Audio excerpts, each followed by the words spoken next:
today. And for the 112th time, it's the Apple Cup Series. The rivalry weekend continues here on Fox as the Washington Huskies play host to the Cougars of Washington State. And yes, we're sailgating for the very first time. Hi again, everyone. Tim Brando by my side, Spencer Tillman, Coley Harvey. You'll hear from shortly. We've got him docked. Spencer, we've been doing this a long time. We've never done something like this. I know how to swim, but I feel uncomfortable. There are no pickup trucks around here, Timmy. Listen, this is a big game. Both teams are going to go to bowls. But when you start talking about rivalries and domination, that's really what Washington has done to Washington State. But we're talking about Mike Leach's air raid offense, the number one offense in the country, but it's been mastered by the Huskies. That's right. What Mike Leach has done, Timmy, he has perfected the art of explosive plays and attacking the grass. Take a look at this play here. I'm going to show you how he's able to affect coverage. One guy in motion is impacting three different defenders. When you're talking a lot back there, you're not being able to play fast. So Mike Leach knows that, so he's got a guy isolated, and he's going to attack the grass back over the shoulder of the cornerback. The slant route is there, one of those explosive plays, and it really defines what they're able to do. And heretofore, not a lot of people have been able to stop him. Well, that domination has led to some woofing, and we don't mean from players. We're talking about Jimmy Lake, the defensive coordinator of the Huskies. Well, he's one of those guys that's managed to crack the code of this offense, right? So you go back and look at the last 6 years, and what Jimmy has said is, hey, look, we know they're predictable. In fact, he's on record as having been quoted saying, look, I hope they never change what they do on that side of the ball because it makes my job a lot easier. So we'll see if they'll make it 7 years in a row of dominance. Captain, I've done a lot of things, but we can't call the game from here. You got to get us to land. Fire this baby up. We're headed to Husky Stadium. You stay with us.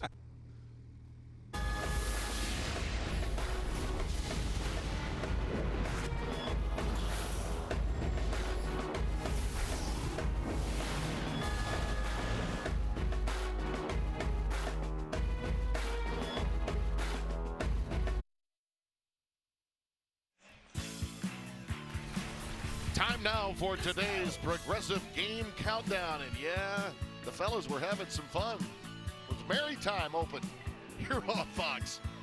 But at some point we had to make land. And once we did, we put Coley to work.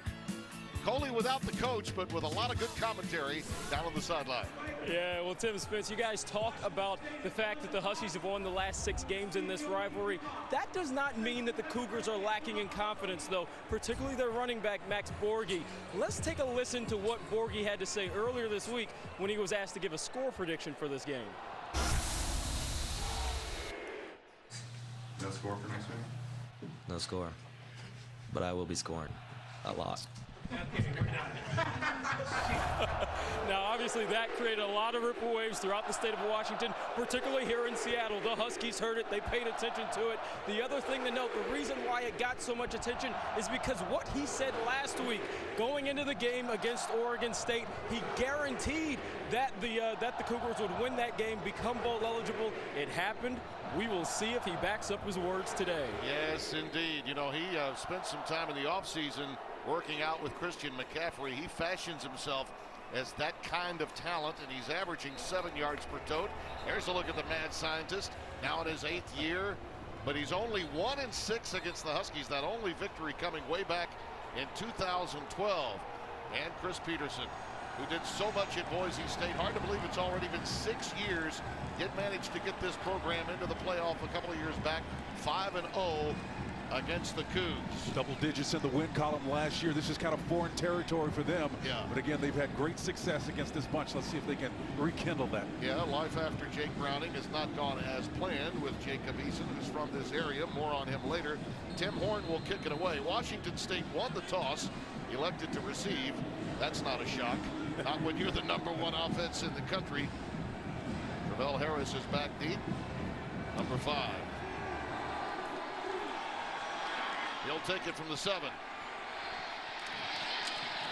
runs right into a roadblock at about the 18-yard line. And let's take a look at the starting lineups for Washington State. They are led by Nanigboa, the center, and those 2 tackles are going to have to play really, really well to keep them off of the quarterback. And, of course, Max Borghi, aforementioned with Tay Martin, an outstanding receiver. Aesop Winston, another guy in this air raid to keep an eye on. Anthony Gordon just keeps breaking records, pass after pass. 80 yards away from 5,000 as we open this game, and the quick slant to open taken by Desmond Patman. And Gordon, youngster from Pacifica, California, by way of San Francisco College, stepped right in where Minshew left off, Spencer. Timmy, he did, but I'm telling you, guys like Patman are going to be the guys that step up. For this offense to work, he needs to have at least 3 receivers with balanced numbers. You talk about there being an out-pitch guy, there isn't one. He needs balance. Stands strong in the pocket, goes to Borghi out of the backfield. He negotiates a first down up to the 32-yard line. Brandon Wellington made the stop. As we look at the Huskies defense, which is still good, not as strong as in past years, Onward Zawerke will have to play well. There have been times when he's not shown up the way they like. Tryon's an outstanding outside backer at secondary, led by Miles Bryant. This is senior day, 18 of them today for Washington, celebrated before the game got underway. Borghi trying to go with a stretch play, loses a yard. Timmy, you talk about the defense. They're replacing 9 starters over there. Of course, they're missing the likes of Ben Burkervin and company, but they showed you on that play that they're reminiscent. They can rekindle that excitement. The way they run and populate to the football is exactly what you would expect from a Chris Peterson coach You're team. looking at Jimmy Lake right there shouting out the signals. He gets some help from Pete Kwiatkowski. They collaborate to run, but the defensive signals are called in by Lake down on the sideline. Second down and 11. Playing zone coverage now. Let's see if the quarterback can find a space. Wow. What did the protection? How about that check down? Right to Arconado. Brandon Arconado gets it out to the 30. Now the ball was ripped away late. I believe they ruled forward progress had been stopped just prior to the ruling on the field is the runner was down. Third down. Well, the microphone is working for our referee today, Mark Duddy. Well, plenty of protection you can see up here, Timmy. That wall gives him an opportunity to hit his 3rd different receiver in almost as many plays. That's what I'm talking about. He will paint the field and try to get distribution, not one single player. The ruling on the field is a reception, and then the receiver was down on the ground for a 3rd down. The previous play is now under replay review. I don't think there was any question that Arconado was down, but again, I think the bigger point from the development of what they want to do offensively is how they're spreading the ball between their running backs and their receivers, equally expected to be productive. Well, you know, he is not. The knee, the ruling let's on watch the field the knee is the right runner's forward there. progress was stopped. So his Previous forward play progress. is now under replay review. And that's what I saw. At first glance, it looked as though he was actually on the defender, which meant he wasn't on the ground, but his knee hit first. So this should stand as a 9-yard pickup and a 3rd and 2 coming. They've converted 43% of the time on 3rd down, but listen, this could be 4-down territory for the mad scientist. This offense is absolutely amazing. And Gardner Minshew, of course, was the orchestrator of it last year. His numbers this year with his quarterback Anthony Gordon are on par. In fact, are better. After review, the ruling on the field is confirmed. The receiver's knee was down. It'll be 3rd down. Dean Blandino is back in our studios in Los Angeles. Whenever needed, we will reach out. But that time, all you needed to do was see the replay. Washington's defense has stopped 35% of the time on 3rd downs this year. Borghi on the swing pattern. And that's where this kid is so valuable. Spencer, he not only gets to the edge, but he gets there and turns upfield and goes north and south so quickly. Well, this is where the game aligns with the option game in terms of putting people on an island. Borghi does a nice job of working to the perimeter, showing you some of that speed, but then getting right up the field to get additional yards. Again, putting so much pressure. And again, you mentioned the inflection point, Tim. It's rare that you see them convert or give up in Washington's case a 3rd down this early. From the 44 of Washington, 1st and 10. Quick wide receiver. Hitch out to Reynard Bell. Elijah Molden to that free safety, number 3, jumps up there and makes a great play. What a way to engage and disengage quickly from a guy that's trying to block you. You're going to need plays like that from Elijah Molden and that whole backside. Miles Bryant, all of them. Cameron Williams, outstanding, talented guys, but they're going to be pressed by this offense. 2nd and 7 after the gain of 3. Bell in motion. There's the pass, and it's caught. That's Desmond Patman. Patman, the senior from San Diego, reels it in. Twice now in this series, Patman to this side of the field. That's kind of his location. It's a trip formation, and they just go down and find the voids in the zone. You know, you got to mix it up. You know, that's what Washington's success story was. It was given a little man combination, one free. That unpredictability is what allowed them to have great success through 6 consecutive seasons. Deion McIntosh is now in the backfield with Borghi, and it's Max coming out of the backfield again. Steady diet of that. Elijah Molden, old Elijah, running him out of bounds after another healthy pickup of 6. They're getting 6-7 yards at a chunk.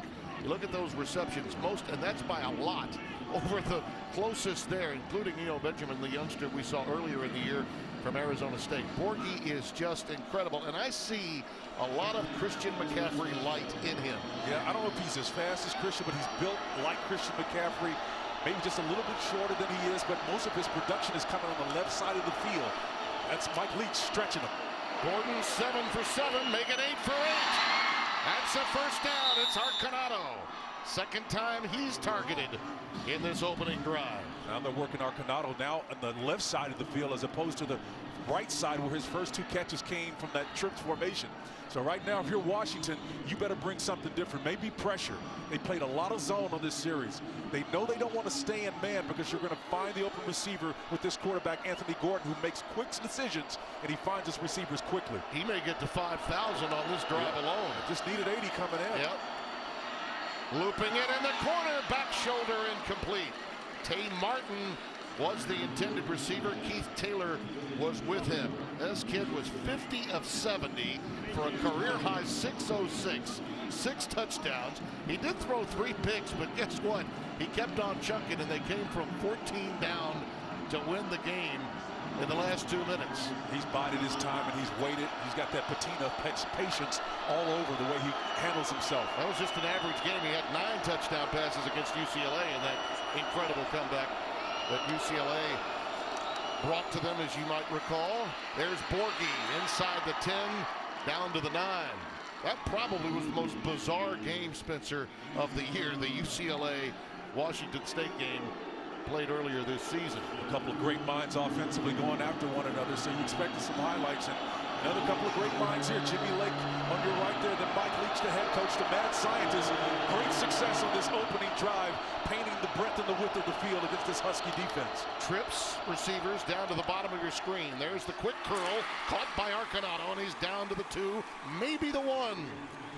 Yeah, I think when this series is over, Tim, what Coach Jimmy Lake is going to say, hey, look, zone is not working against these guys. He's going to try to find a way to press the issue. But I think he's got so much respect for Anthony Gordon to be able to get the ball quickly. He may feel like he's going to get burned if he tries it. Right now, this is a standing touchdown with soft coverage up top. That inside receiver is wide open right now. Borghi, touchdown.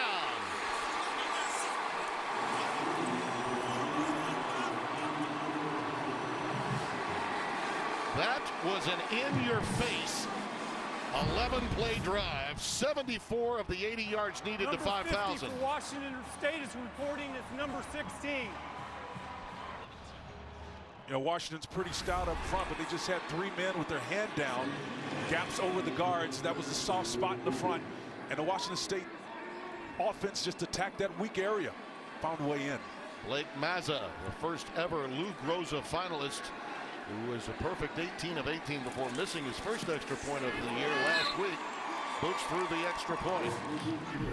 Oh, Jimmy Lake was doing some woofing prior to the game. He was a little more politically correct when speaking to us. Now I can understand why after the opening drive.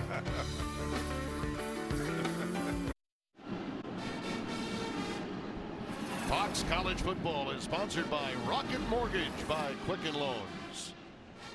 That touchdown for Borghi just tied Zach Moss of Utah for the Pac-12 lead overall.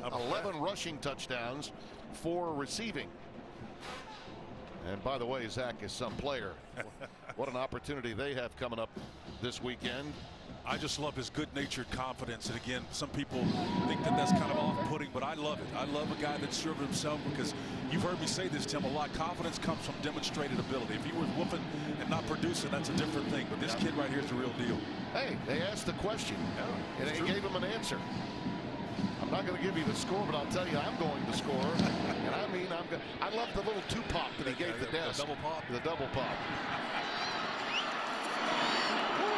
Sean McGrew on the return. And the Huskies will have outstanding field position, 37 yards.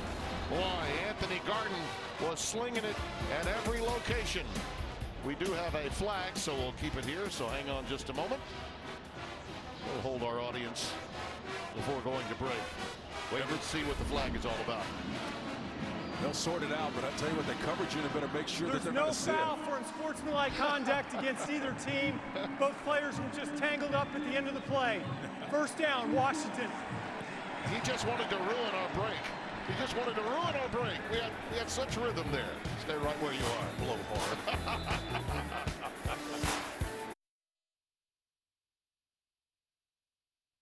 Fox College Football is sponsored by Geico. 15 minutes could save you 15% or more on car insurance. That's seen from 1905. November 3rd. How about that? Did you call a 5-5 game? No, I wasn't on hand for that one. The lineups for this Washington team: up front, Bayan Avalu is going to be starting in place of Jason Kirkland at right guard.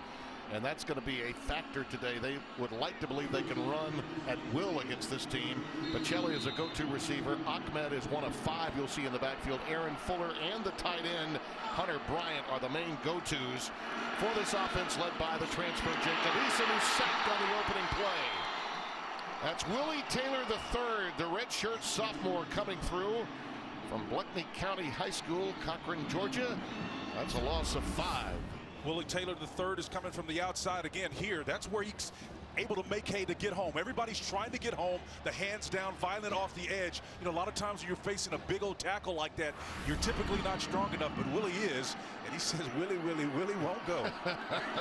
Rock Ballantoni is the new defensive coordinator, taking over for Tracy Clays 5 games in. Eason is going to air it out down the sidelines and incomplete for Jordan Chin, number 82. The confidence of Jacob Eason has been shattered to some extent. This young man, rated the top player coming out of Stevens, Washington, before signing and going to Georgia. He struggled some this year, Spencer, and especially since we saw them against Arizona.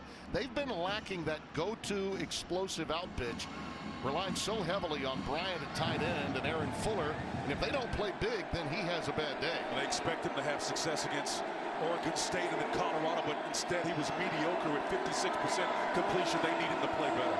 3rd down and 15. Pressure off the edge again. Taylor III got a hand on him, and that's Bynum, who stopped behind the line. Now Jacob does do an excellent job of moving within the pocket. You don't move the change, and so his counterpart, Anthony Gordon, is besting him in this series so far. But I think what you're looking at is the confidence, and I think you nailed it, Tim, just a second ago. That offensive line has got to give him enough time, and then the limited receivers. He doesn't have an out-pitch wide out of here, but somebody's got to get open to pay it off. Losing Kirkland really hurts at guard. Joel Whitford will put it away, number 32. Harris is back deep. He will let it bound, and it lands like a 9-iron, and it now comes back the other way. Washington can't cover it until it's back to about the 14-yard line. A punt of 45. Gordon is 6 yards away from 5,000. Watch the records get passed by all day long today on Fox Game 2.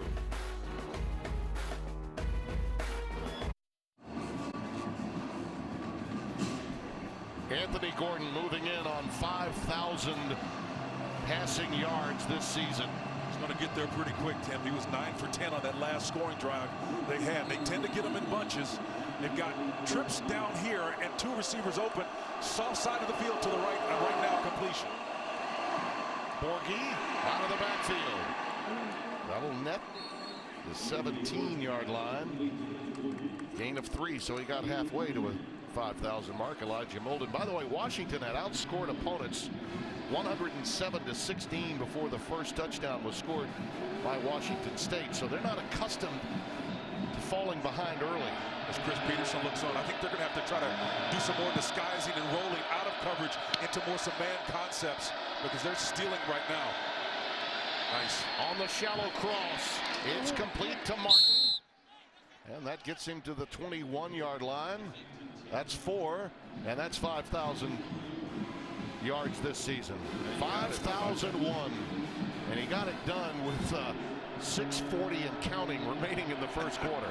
A lot of wood to chop, so he's going to put some pad on that if the first series is any indication of the success they're having today. And meantime, Washington has got to come with some kind of pressure. Look, they've still got 3 down linemen, but no pressure, so to speak, of to this point in the game. Yeah, 3rd down and 3. It's easy to break up or crack the code when you're getting pressure up the middle like this. Like this right here. And you just throw it up for grabs and it's incomplete. I'm not sure they didn't rule him down. Potoa'e, number 8, was the guy that got back there to him. I'm not sure they ruled him down, though. I think they're going to say that forward Legal progress forward was stopped. pass. Number 1 was in the area. Incomplete pass. Wow. 4th down. Got a break there. The whistle could have easily been blown. Very dangerous to have thrown it up there, but it does help them in terms of where the ball is scrimmaged. It stays at the 21 after the incompletion. Chris Peterson not happy about it, but Benning Potoa'e did a fantastic job playing what they call a zero technique. He can go either to the left or the right to get to the quarterback, but he got home. Impressive. Oscar Dragucevic, the seldom used punter for Washington State, with a high spiral for Aaron Fuller, and he is wrapped up immediately.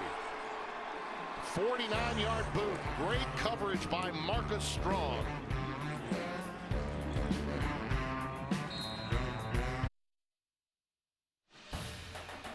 Fox College Football is sponsored by Progressive Insurance, handing off big savings to you.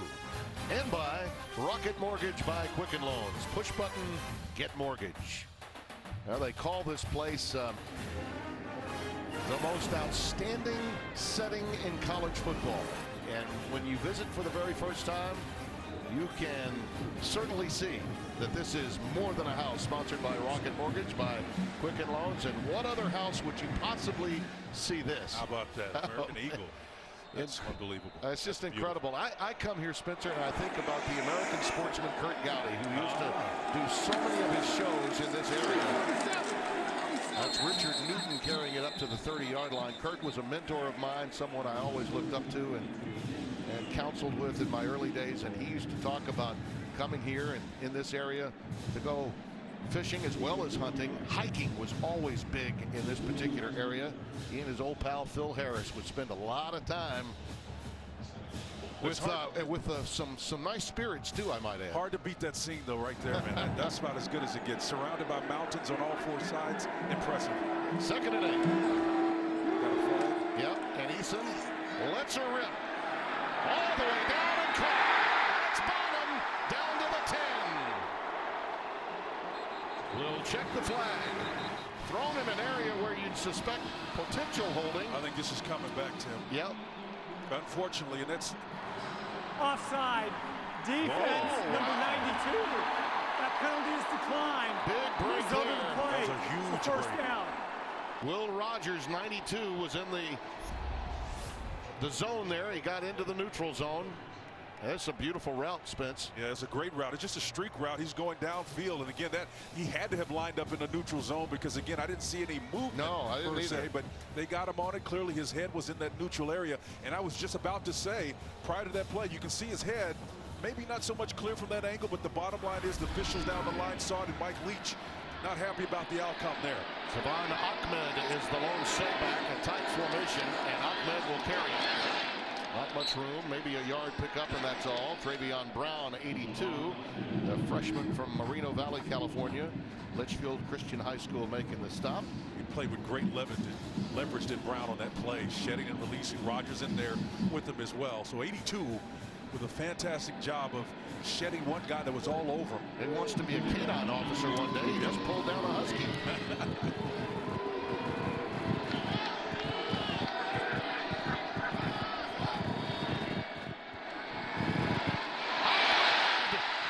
Inside the 5, down to the 3. Pickup of 8. Marcus Strong with a tackle for the Cougars.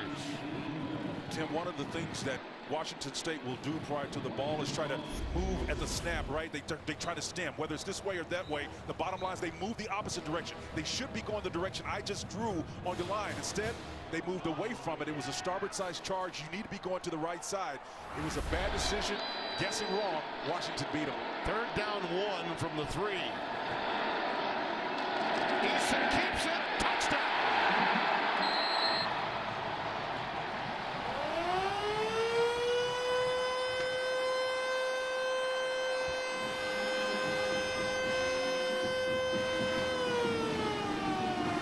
Number 10 of the offense, his helmet came off following the play. He has to leave the game for 1 down. Number 10. I don't think he minds. Well, he's excited. He should be, because, you know, prior to that play, I think they had, besides the big explosive that they had, it was +1 in overall yardage to match the 81 that their counterparts were able to put up on their first drive. So in an explosive way, the Huskies get it back. Peyton Henry with the extra point. We're off to a great start on the day after Thanksgiving. 5 plays, 71 yards. The big 57-yarder to Bynum, the key play. Chris Peterson's club strikes back. You see Eason, you know, there's no denying it. We've been in town long enough, Spencer, to have picked up on just how disappointed he's been, they've been, in the fact that this offense has been lacking dynamic plays, explosive plays, and that's exactly what Bush Hamdan told us. That was what they needed right there. Absolutely. They need to have protection, first of all, Tim. And you're going to run a route down the field. You can't do that and not have protection up front. And, you know, the bigger picture was, and Chris Peterson is not one to make excuses, but they don't have a Myles Gaskin. They don't have a run guy that can demand the numbers down in the box to protect them. I think ultimately, if you got a chance, as Bush Hamdan does, the offensive coordinator, you're going to take some shots if you got the protection. That was Eason's first rushing touchdown at Washington ever. He had one while at Georgia. Tim Horn will kick it away.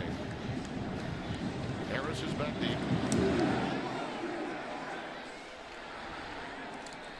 And it'll go through for a touchback.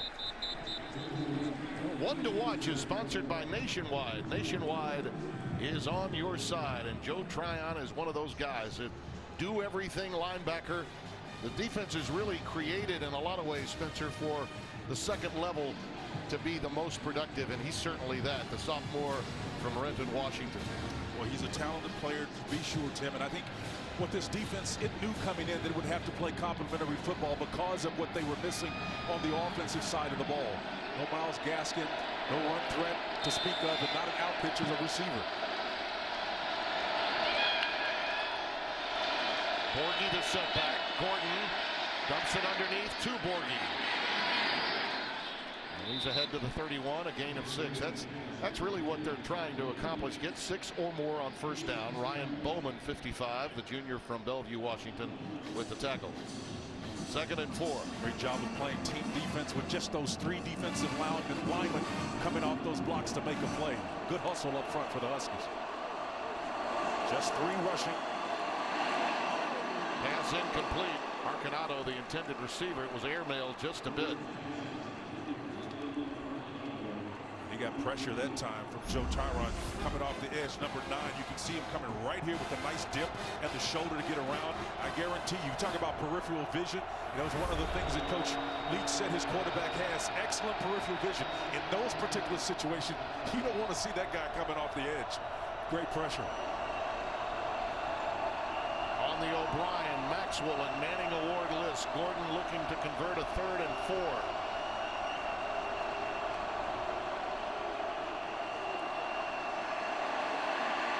Again, that quick curl and the check down to Arconado for a first down.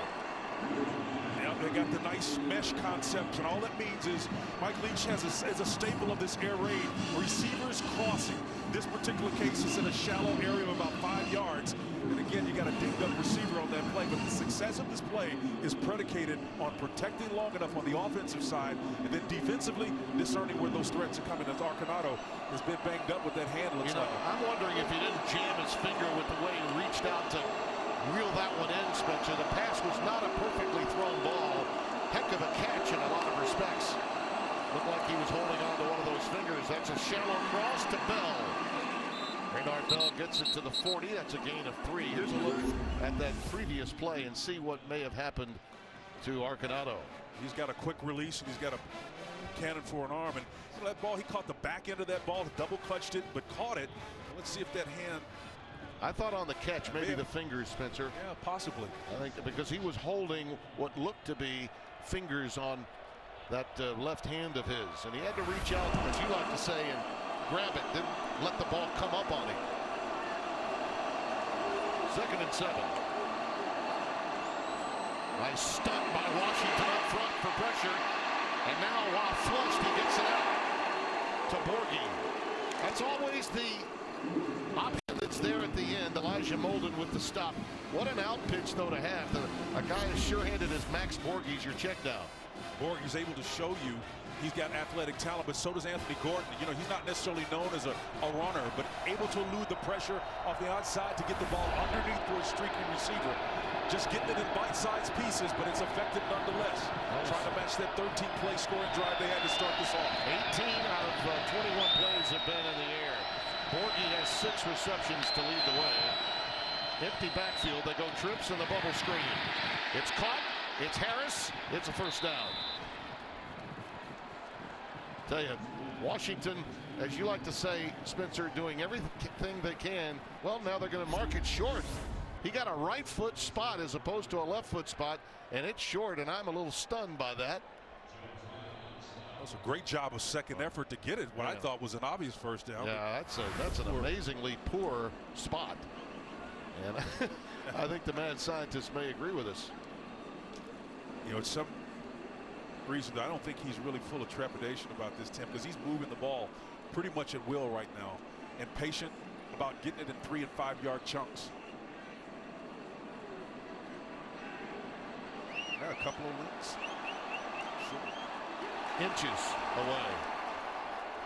And I thought it was a poor spot. I really did. I thought he was a good half-yard beyond that.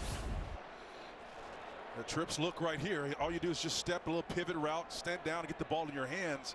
It's really about getting the ball seated. I mean, get upfield. They treat that like a run. That's not close. I mean, that should be a first down.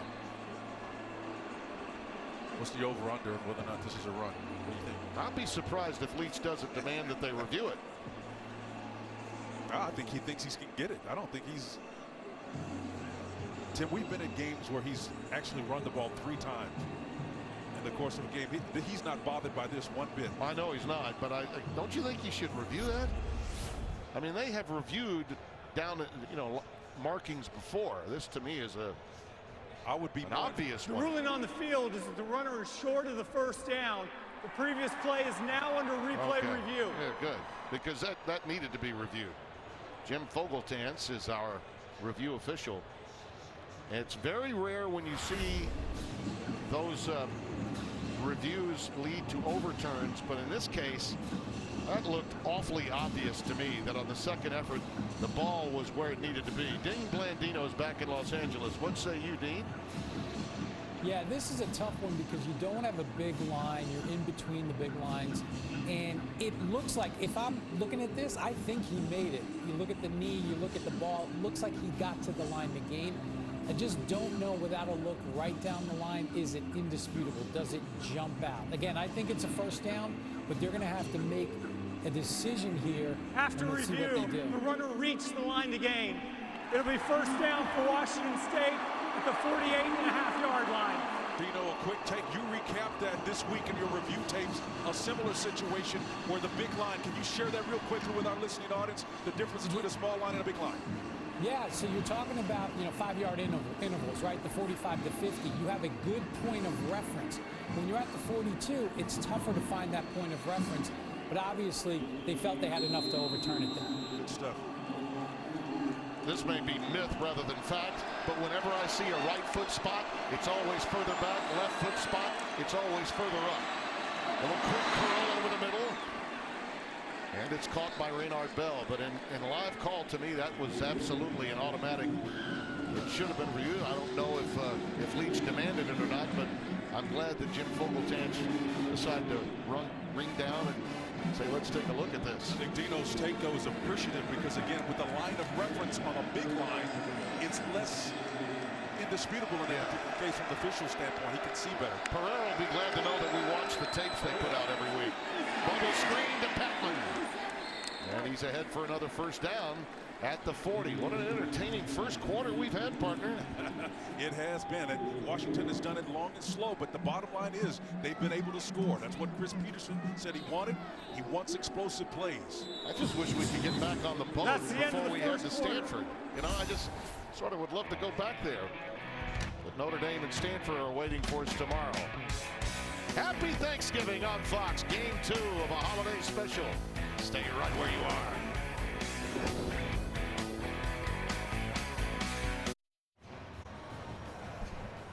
For years, the Cougars have been ascending the mountain of the most passing yards in the Nooch era. Somewhere in that mountain, the Cougars have scaled past the Bears, climbed past Cowboys, ascended past Clemson, and ascended ahead of the Red Raiders, where the scientist once was. Yes, the Cougar reached the peak of passing yards over the last 8 years. Wow. Those things get up to about 220 pounds, man, and they go about 50 miles an hour. They're fast, they're big, kind of like this offense has been today. I love the yodeling in our show. 18 of 21 for Gordon, 116 yards so far. That's 6.5 yards per reception. So a lot of dinking and dunking in this offense, where a passing play in effect is a run. Borghi, McIntosh in there, check down to Borghi again, one out. And the yards after catch, yakety yak, don't talk back, give it to him. Wellington makes the stop, that's a gain of 8, 2nd and 2. The partner was almost like Anthony Gordon was enjoying the pocket so much. The backs and the two options he had on the perimeter were running out of bounds almost before he got the ball out. It was because he didn't have to throw. No imminent pressure on him. And that's bad news if you're the Washington Huskies. Bell, number 9, is checked back in for Washington State. He's gotten into the slot. Lone setback now, Dion McIntosh. Just 3 rushers. There's that screen again. Martin, Tay Martin stopped behind the line of scrimmage this time. A loss of 1. Mayim Ryan, the left tackle, number 63, was trying to get out there. Bolden and company denying the opportunity again. And so Gordon's got to recalibrate that. And the mad scientist is in a position now where he's facing a little bit of stress as they get down here closer to the red zone. Let's see how they navigate this space. 3rd down and 3 from the 34. But again, this is 4-down territory for Washington State. Great matchup between these two geniuses here.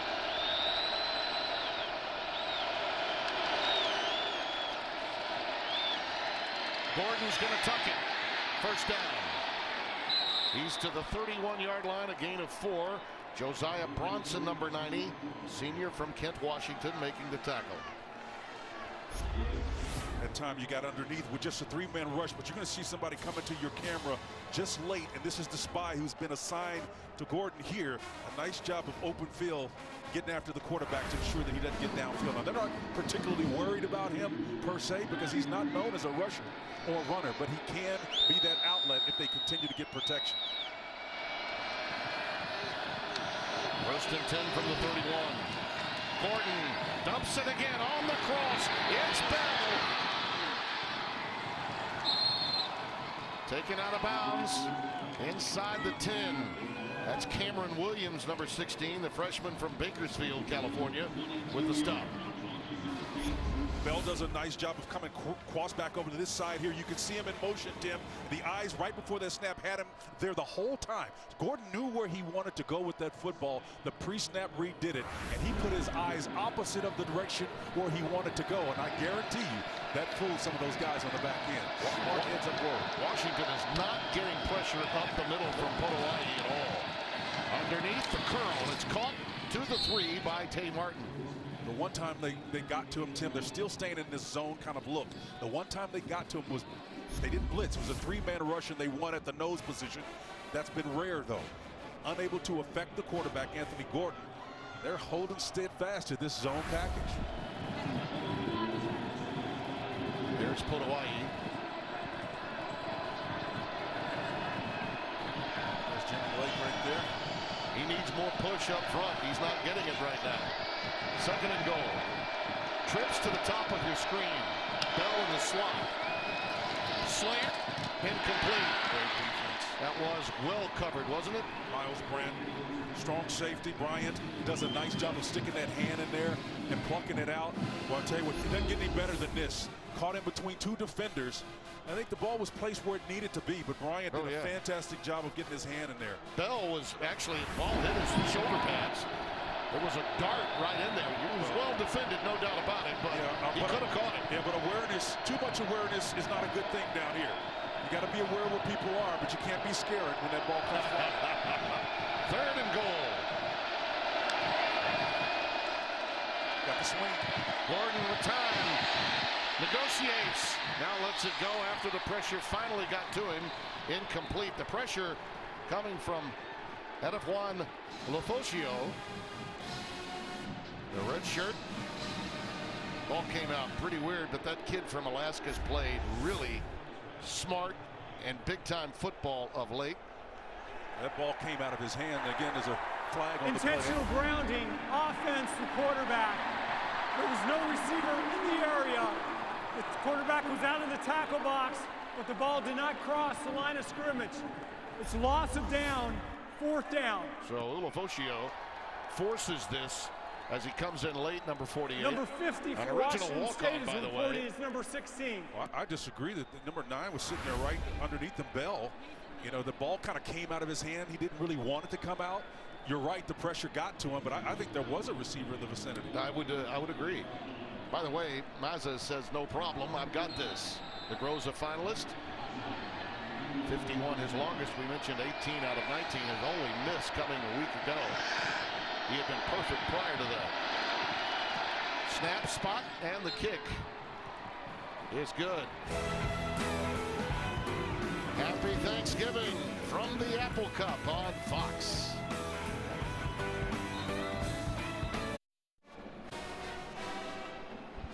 Fox College Football is sponsored by Rocket Mortgage by Quicken Loans. That may be the shot of the weekend right there, Spence. So much patriotism, everything stored. I mean, the ability for this guy right here, man, he just means so much. Beautiful. Look at that. That profile is impeccable. It is. Some parts of the country, they'll take that eagle and put it in a cage and keep it all week long. As you look at the ball control story, Washington State in control. Look at that, Spencer. That's an amazing number. 1431 to just 351 for the Huskies. They're trying to do like that eagle. They take their prey up in the air.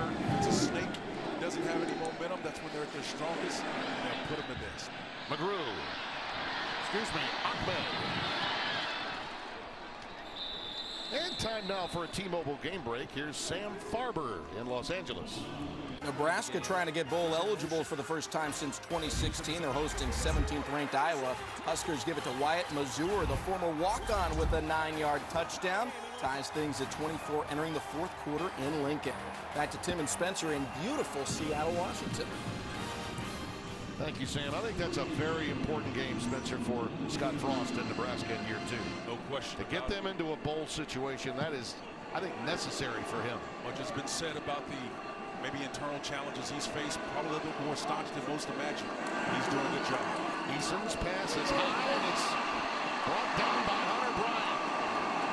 And the big tight end lumbers ahead for a first down. A 20-yard pickup on the opening play of this drive. Great ball of getting that out. I think Armani Marsh may have got pressure on the opposite side late. You can see the trip formation. You got a nice little pivot route down the lower portion. That's an easy pitch and catch, but the ability to make a guy miss in the first pass and then just get leverage downfield. You can see the eyes are set where he wants to go with the football.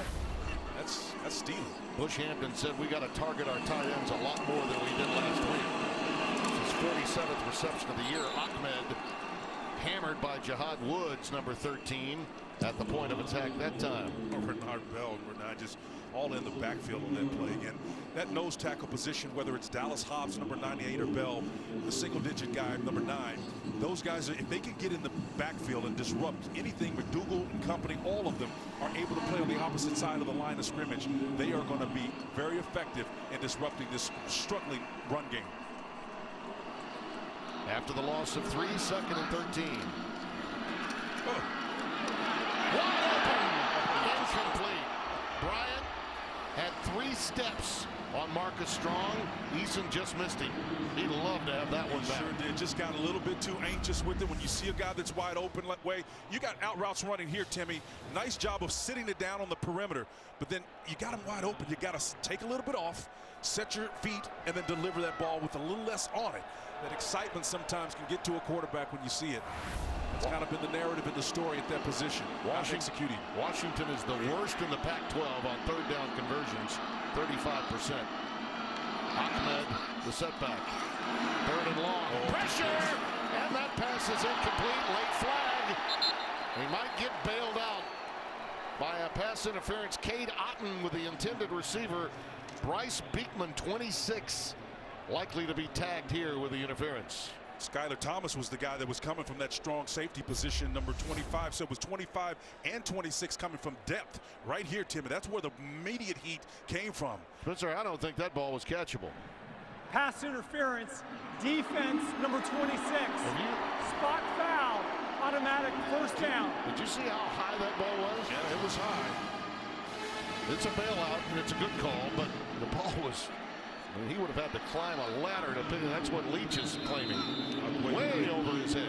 Thomas, Skylar Thomas, those two together put tremendous pressure. That's what you call affecting the quarterback. First and 10 from the 40.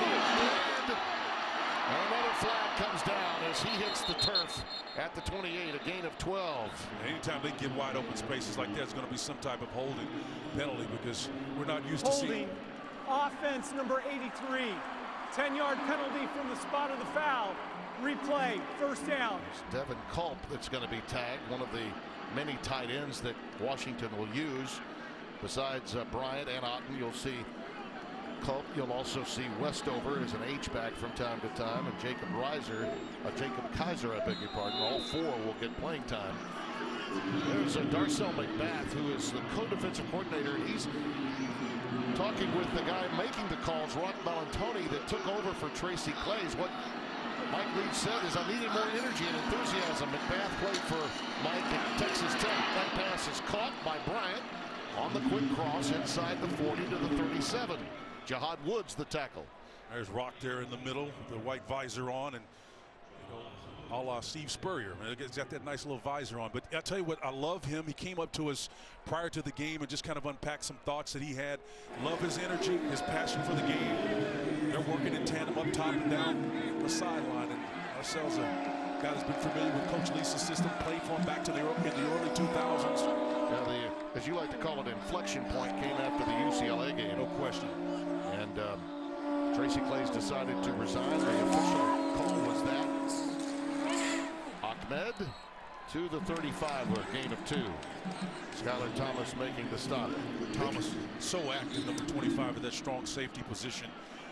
Successive plays he's been around. He's got a nose for the football. He's aggressive. Bellantoni was very obvious and very transparent with us, Spencer, about having to take over as a defensive coordinator for one that has to do what this one always does when playing complementary football with the air raid offense. And we can discuss that as the game moves along. That's a great point, partner. 3rd and 5. Eason, a fade for Bynum. Incomplete. Good defense by Derek Langford, number 2. Derek Langford typically plays behind Marcus Strong at the corner, but they'll rotate those guys in there. And Bynum has the ball there, sees it, but he probably wanted to go high point that ball up. Instead, he let it climb on him. Anytime you're making those basket catches like that, I'm always confused why a guy jumps to make a basket catch. If you're going to jump, you're trying to extend the reach. The high point the ball, pull it in, and then give yourself an advantage over the defender. Washington goes on 4th down a lot. 70% conversion rate, 19 of 27 on the year. You're playing against Washington State, you probably have to go on 4th often. Crossing pattern, caught. First down. Skylar Thomas with the tackle, a gain of 7. Move the chains. Well, that's the way you beat blitz. You know, when you got a quarterback that can throw the ball that's accurate, you can beat the blitz. The eyes are right there. When you see the flash, just enough to make that linebacker go outside, but then he hits him quickly over the top, and then Skylar Thomas is there at the strong safety. 3 consecutive plays, but not enough. The chains are moving. Dallas Hobbs is checked back into the game at the nose for Washington State on 1st and 10. See if Hobbs can give him some pressure without blitzing this time. They're stemming or moving prior to the ball to try to create some blocking confusion. Flags down. Eason throws and he finds his man. And the tight end used yet again, a gain of 12, and Jahad Woods, the stop, will check the flag.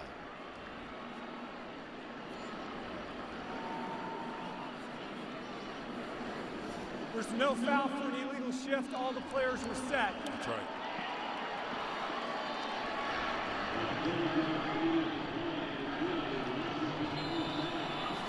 Eason looking to warm up now to hang with Gordon, the #1 passer in the country. See, here's what they're talking about. When they move from that side back to the other side, that's called a starboard charge. In other words, if they're going to the right or the starboard side, they will move that direction, but they didn't cross the line of scrimmage. If they all move in concert like that, that's not an infraction.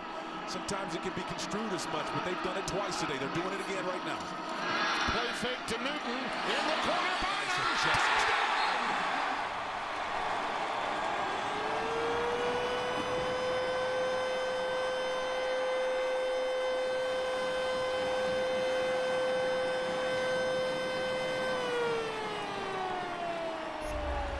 Well, they like the adjustment here on the outside, Timmy. Again, it's Langford that's defending. Bynum does a nice job at the last moment adjusting, drifting on that fade ball, and boy, he goes up and sees it over his shoulder. Let me tell you something, that's not an easy catch, but they practice that, and he subtly adjusted at the end of it for the score. Outstanding.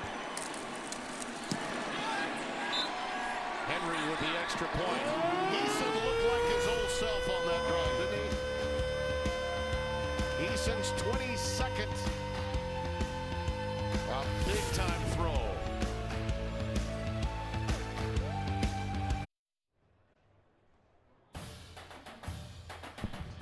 Fox College Football is sponsored by Volkswagen. Drive something bigger than yourself. And by Sprint. Switch today. 2012, last time Washington State won. Bynum, his first touchdown reception. And look at the first 7 games versus the last 5. They've been turning to him a bit more, and that's, you know, explosive plays. That's what Bush Hamdan was talking to us about, and Hunter Bryant helped deliver some of that in that last drive, but Bynum with that over-the-shoulder catch. That's something I felt, Spencer, in watching Washington coming in as we were prepping. He just wasn't getting very much help from his receiving corps. Yeah, and Bush Hamdan, the coordinator, was very transparent with us. He said, hey, look, in my self-evaluation, maybe I'm saying just because we don't have an out-pitch receiver, we're not going to him enough. Let's give him some chances, and it obviously paid off in that last drive. Harris from his 3. Not quite to the 20 before being knocked to the turf. Let's go down to Coley Harvey. Yeah, you know, Tim, a couple of series ago, Brandon Arconado, one of the receivers here in Washington State, came off the field with what looked like a hand injury. He's actually been in the tent the whole time since then, and I've noticed trainers going in and out, last week, we found out that he was in the tent for the entire second quarter last week. He has a shoulder injury that he's being checked out. At least that's what he had last week. We'll see if there's any connection, but like I said, he's still in the tent. Well, the youngster from Chino Hills, California, is one of the sure-handed receivers for Gordon. He's sacked here. Ball is on the ground late. I don't think they had whistled him down, so Ryan Bowman got to him. Fortunately, Jared Kingston, 52, fell on top of it a little bit late. Yeah, Bowman, 55, the outside linebackers that got it, eventually gets in there. You'll see him coming in your picture right there. Again, that's where the payoff happens. But again, the big push up front, Tim, you can't underscore it enough. When you got those big guys on that front of that line, on Uzuruke and the rest of them pushing them back, you're going to have a chance to compete. Yeah, Uzuruke is a young man that sometimes is not involved in the game. Here they come. Down he goes. Tryon gets to him at the 1. That's how Jimmy Lake cracks the code, with a little bit of a push up front. Well, you see, we've seen the heavy dose, right? We've seen the heavy dose of zone for the most part. Again, but eventually they'll come number 9 and then works over the arm over to get to the quarterback to get home. If you can do that without blitzing, you're going to have a tremendous opportunity to affect the outcome of a game. And then you counter that on the offensive side of the ball, which is what Eason did, going 5 of 7 for 63 yards and a touchdown. That's the anatomy of how you win against Washington State. Crowd is into it now. 3rd and an eternity. Gordon has to unload it, incomplete. In the vicinity of Bell. Bell, the intended receiver. Legal pass. There was a receiver in the area. Washington State had allowed the least sacks in the Pac-12 coming into today's game, only 11. And Washington's got 3 today.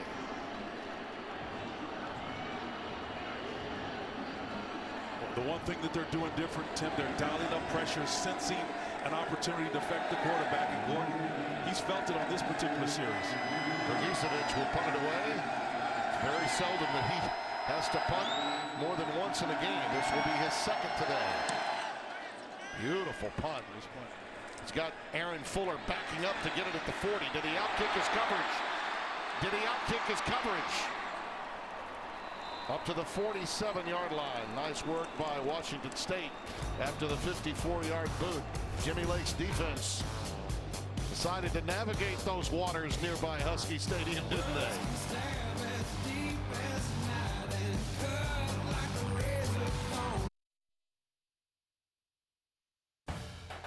Mike Hill coming up on the State Farm halftime. The Commonwealth Clash went right down to the wire in Virginia, while Texas looks to continue its dominance over Texas Tech. Plus, the guys in Ann Arbor preview #1 Ohio State and 13th ranked Michigan. It's at the half. Right now, Tim and Spencer, back to you. All right, thank you, Mike. And Petros Papadakis is in there. Who do you call when the guys leave for the money? Yeah, you call Petros, baby. Petros. There's a pitch. Going to Newton. And you also call Petros for dinner reservations in Los Angeles if you're ever in. That pop will cost you a baklava and a spanakopita. Jahad Woods with the stop. That's a gain of 4. It'll be 2nd down at 6. This is a big series, Spencer, for the Washington State defense. It's huge. Got to maintain contact. They've been dominating this series. Bryant with another catch. I mean, it comes down to this. You got to have someone on Bryant. You cannot let Aaron Fuller beat you. Those are the 2 guys. Now Bynum with his first touchdown catch. See, right now it's really about zone coverage. Again, Bynum scored the touchdown on man out there, but again, he had to get a handle on that ball. Almost got away from him, but he retrieves it and then puts it right in that window versus man coverage. It's an excellent job of averting a mistake and then converting. Backup guard. Valley has done a nice job. 66 in for the injured Kirkland. That's Newton burrowing ahead for about a yard, maybe 2. So Washington is trying to score now, but I think Washington State's bigger issue, Timmy, on that last offensive drive, 3 plays for negative 17 yards. That included 2 sacks and an incomplete pass. So now all of a sudden, Washington State in this ebb and flow kind of a game in this Apple Cup series has now got the advantage. Looking for Washington State to respond in kind. Bynum and Bryant have been the go-to guys. 7 receptions, 129 yards between the 2. There's a little flush out to the outside.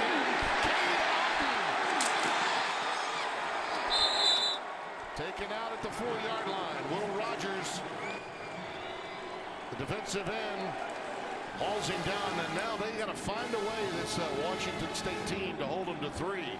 Well, you knew there was trouble coming when all of a sudden you find, a couple of bodies in the 3-man rush to get past that line of scrimmage. Take a listen to this.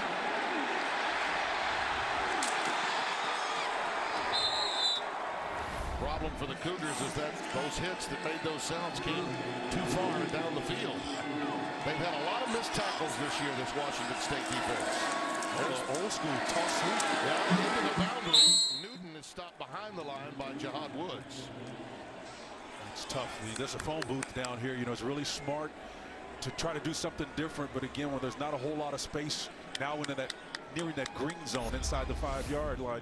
You look at the flow of the action inside, the eyes, a toss sweep downhill. Newton wants to find something, but playing with great leverage on the backside. Woods and company doing a fantastic job of eliminating the leverage points. And you take a look at Mike Leach, Chris Peterson.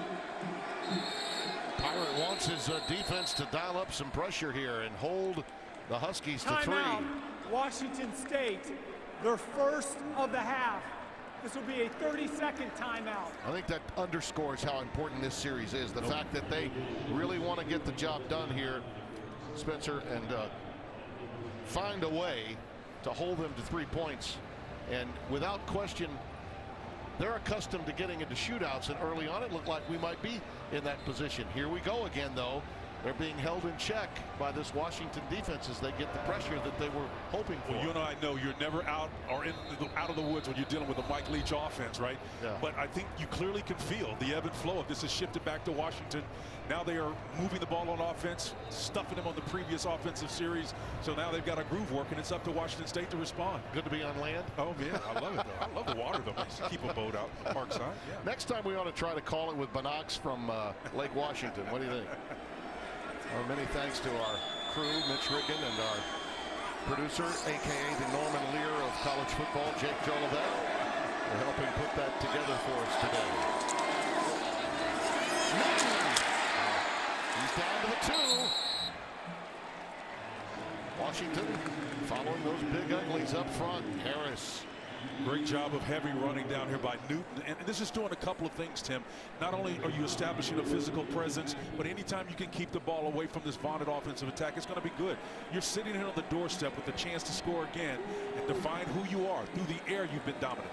Now you can come back on the ground. And when you achieve that balance, you know what Chris Peterson told us, we need to be a balanced team. We're not going to sit here and lament the fact that we don't have a 4-year starter like a Myles Gaskin. We have got to find a way to be productive. Westbrook is coming to the game as an H-back. Newton dots the I. It's Newton behind him. Touchdown!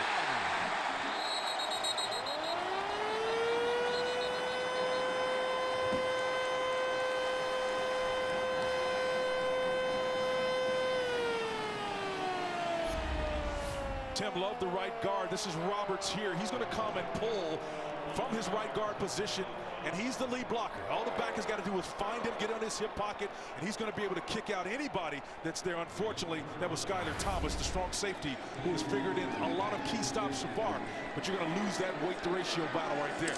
Outstanding.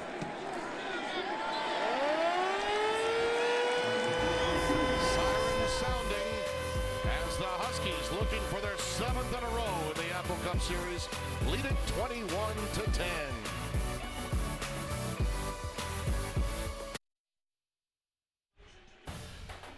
Fox College Football is sponsored by Volkswagen. Drive something bigger than yourself. Way back in '81, Washington with a win, 23-10. We're almost back into Warren Moon territory there. Oh yeah, number 1. Last 3 drives. Look at that for Washington. Doesn't make the guy in the middle that pleased.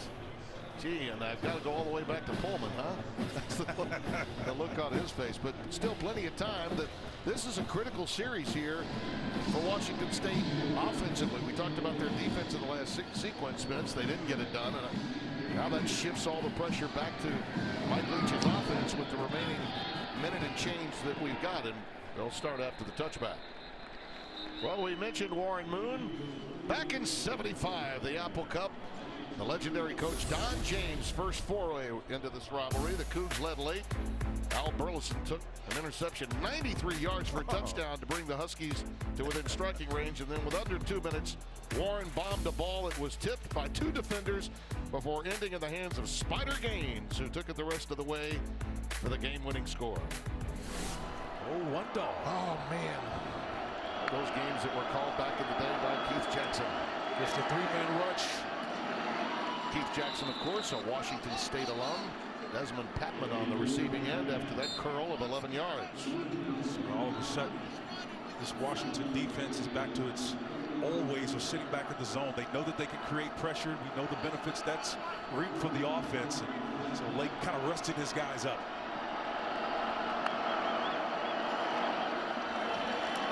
Well, he does have a quick release, doesn't he? He does. Comes out late. Travell Harris gets it to the 42-yard line. What a great pluck out of the air. Harris with a nice job of pulling that ball down with that right hand and just showing you some of the concentration and the focus. Timeout. Washington State, their second of the half. This will be a 30-second timeout. Game timer, please reset the clock to 1:07. 1:07. Thank you. That's pretty sweet there, Tim. Yeah. The new era of WWE is underway. Friday nights on Fox. Each and every week, catch all the superstars, all the action. Friday Night SmackDown coming up tonight from Birmingham, only on Fox. Spencer, I know you're a big fan of the psychological work of The Fiend. Bray Wyatt, he'll reveal a new face in the Firefly Funhouse tonight. I'm looking forward to that. You know, I've got a bunch of former wrestlers in the Houston area. I know you do. Know them by first name. They're not going to know you, but I know one too. Talent. I know one too. Rob Stone. He's really, he's got all the belts up in Ann Arbor this weekend. Before this drive, Washington State only 13 yards gained in the second. And there's another sack. They're getting to Gordon now. Lavocio, along with Bowman, collaborating this time. Well, 55, the outside linebacker Bowman, but the coverage is clean as well. They're playing zone behind it, but when the pressure is like this, the mesh route, it doesn't matter. That's really a staple of this offensive scheme. The mesh being those two receivers underneath, the pressure is too daunting. Trying to redirect traffic. He threw it up in the air, and it's picked off. Molden's got it. Now that's Mike Leach's worst nightmare right there. Moving on the field is an interception. First down, Washington. Well, he almost had too much time there. Well, what you just saw in that play was just inexplicable. You know, Gordon known for his decision-making ability, patient, waiting behind Gardner Minshew, 4 years of experience, and so he learned a great deal, but not quite sure what he saw in that play right there. Spencer, this goes right back to, as you look at this, what Jimmy Lake was talking about, how they get into his head. Well, here's the key. The staple for this air raid offense is not only is the quarterback receiving and messages from the secondary, but he has to read it as well as the running back. In that regard, it's not unlike the old run and shoot what we used to have. If the quarterback is not seeing the same thing that the receivers are seeing and they misread and communicate, you get inexplicable interceptions like that. 15th pick, and that's the most, but as many times as they throw it, it's a relative stat in many respects. They're not getting rid of the ball quickly, that we know. Eason's pass is incomplete. He was looking for Bynum. And only second down now. Suddenly Washington State's in a must-stop mode with 25 seconds left in the half. And they showed it too, because Willie Taylor, number 27, the rush linebacker, he got some pressure that time, and now they're trying to do their impersonation of this Husky defense of their own on this side. Remember, Washington gets the ball to open the second half. Washington State won the toss, elected to receive, had an 11-play drive that was dynamite, and they've been stymied since. That pass incomplete, thrown at the feet of Savon Ahmed. So it'll be 3rd and 10. Jahad Woods and company, man, they are so active on that back end. They'll rotate a number of guys. You know, we've been calling Skyler Thomas the strong safety, number 25, and then Bryce Beekman, 26, the free safety's name a lot. But then when you see this guy step up, Jahad Woods and company, they mean business. It's going to take a bunch of them to come after this group, and all of a sudden it's found some life offensively. On 3rd and 10, they hand it off to Ahmed. And he'll be stopped shy of midfield. A couple of yards shy of the first down, a gain of 8. Tim, you remember what Bush Hampton, the offensive coordinator, told us. He said, hey, you know, sometimes you got a guy like a Savon Ahmed, you want to be patient because it takes a while for him to get lathered up. And he may hit a home run for you, but you got to wait him out. I think we had a late timeout taken here. Game timer, please reset the game clock to 2 seconds. Timeout. Washington State with 2 seconds on the game clock. This is their 3rd and final timeout. This will be a 30-second timeout. This is sometimes might just for effect. It's 4th down. Yeah. Just to see if your head's in the game. Yeah. Anyway, we went down before the game got underway, and you talked about visiting with Rock Bellantoni, the new defensive coordinator for Mike. Mike also came up, told us that the Thanksgiving feast was really good, and yes, as usual, he made the gravy, and you got to have the tiger sauce. No question. In the gravy. Yeah, he did make the sauce, right? And by the way, you got a clear reference to my home state, Louisiana. You got to have some tiger sauce. He's got a home, as you know, in South Florida. He doesn't let anybody else make the gravy. No, he doesn't. He insists he has to make the gravy. He's going to eat it. He does admit that his wife has become a much better cook and does everything else, but he has to make the gravy. Now we can head to Los Angeles. Fans get a few extra boos in for Mike. Right now, let's get you back to Mike Hill in Los Angeles, who I'm sure is having a wonderful meal today. Mike, take it away. All right.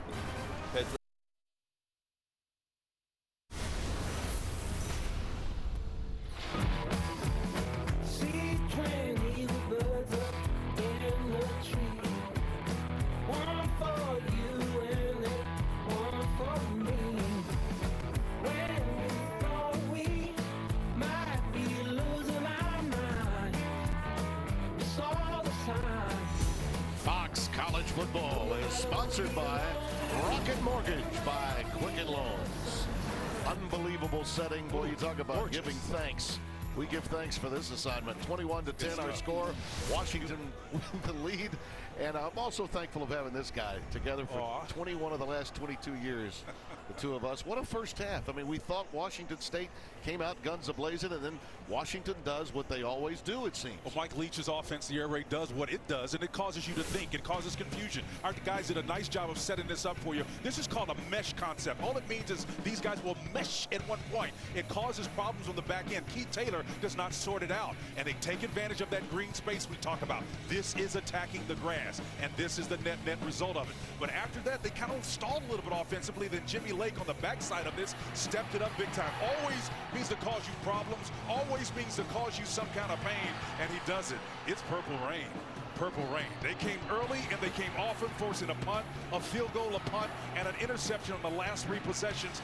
They are on fire. We'll see in the second half if Washington State has a response. Well, one thing's for certain, Chris Peterson's gotten a lot more from Jacob Eason's receivers in this game, Spencer.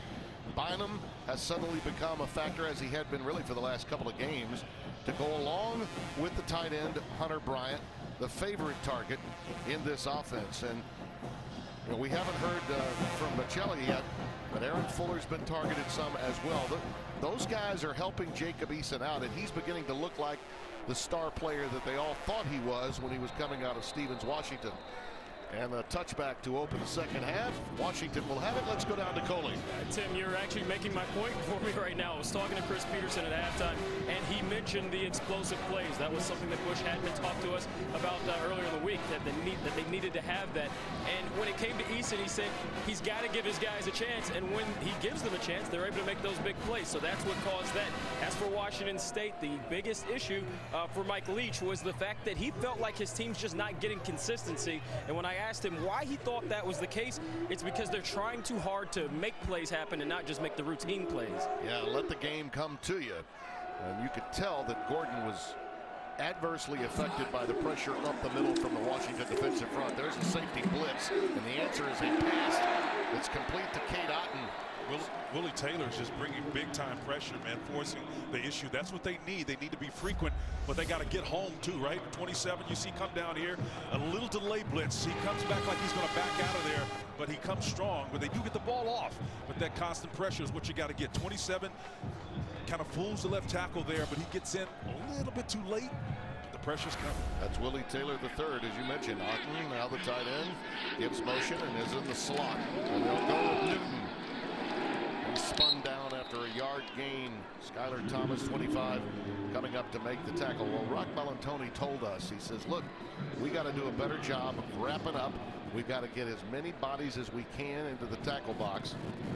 And without question, putting him, that being Eason, in second and long is exactly what Washington State needs more of. This is a Huskies offense that's found its rhythm in the second quarter. Come down with this tight little teacup formation and motion out of it. separation on that left side of that front for Washington State. Encroachment looked like. Yeah, Carson Block, number 50.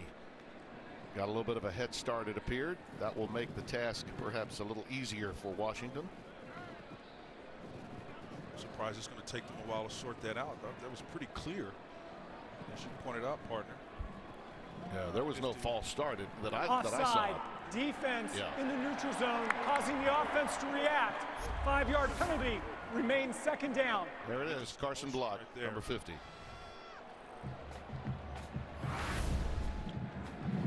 There you see Rock Ballantoni in the middle there.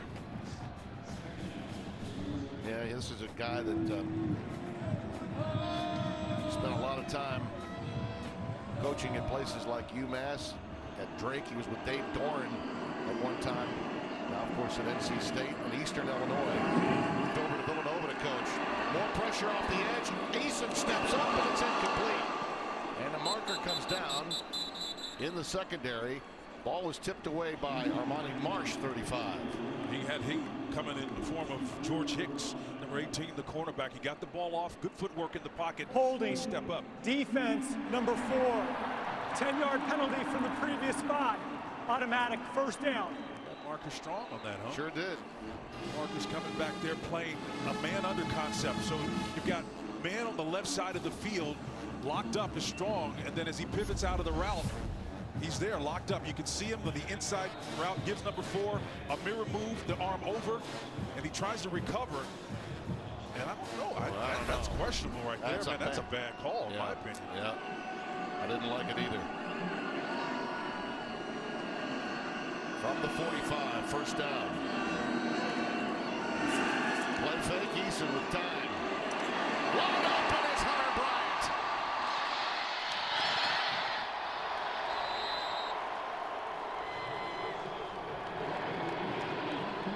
39 yards. Huskies going in for an early kill shot to start the second half. Chris Peterson, when Brian does it, his interpretation of finding the grass here with the tight end. You can see the little trifecta they have here. A little late delay over the middle, a little drag corner route. Tight end opens up. An understanding of the defense is really what was key to that play. Newton again the setback. Westover the H-back in front of him. That looked like it was going to open up, but it closed in a hurry. Bryce Beekman, 26, was quick to identify it. It was so big. Beekman just kind of waited, man. I'll tell you, you can't be stutter stepping when you have a gaping hole that big. You got to hit it up in there and trust that it's going to get you into the end zone. I mean, it's so wide. He just kind of stood there. Newton I thought he was just going to run straight ahead and score. Well, this is their 4th trip into the red zone. They've converted on the 3 prior trips, all with touchdowns. Second and goal now from the 4 with Savon Ahmed in the game. Marquis Spiker, number 8, is checked into the game. Down at the bottom of your screen. Point for the fan. Complete. Do we have a flag? We do. Yep. Ty Jones, the intended receiver. Marcus Strong was right there with him. Holding. Defense, number 4. Wow. Penalties half the distance to the goal from the previous spot. That's 2. Automatic first down. Definitely hands there by Strong on this play as opposed to the 1-2 prior plays. Yeah, he had a jersey too. Yeah, had a little bit of that jersey underneath the armpit area.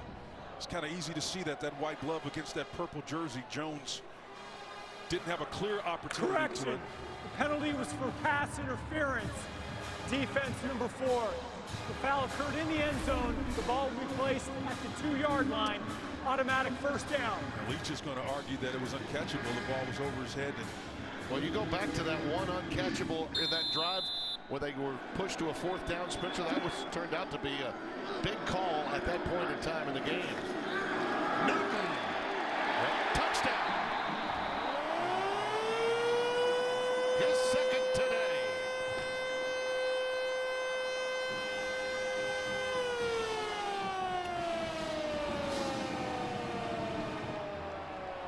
Chris Peterson excited that his back didn't need to figure out the theory of relativity on this one. This was just about getting your head down. Low man's going to win. Should have done that 2 plays ago. They would score. Outstanding job of punching it in. As you said, 4th straight touchdown drive.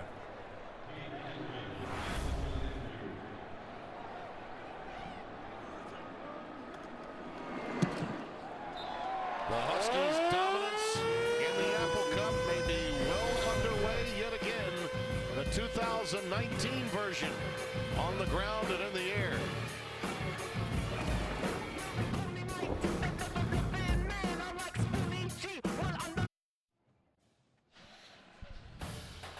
Fox College Football is sponsored by T-Mobile.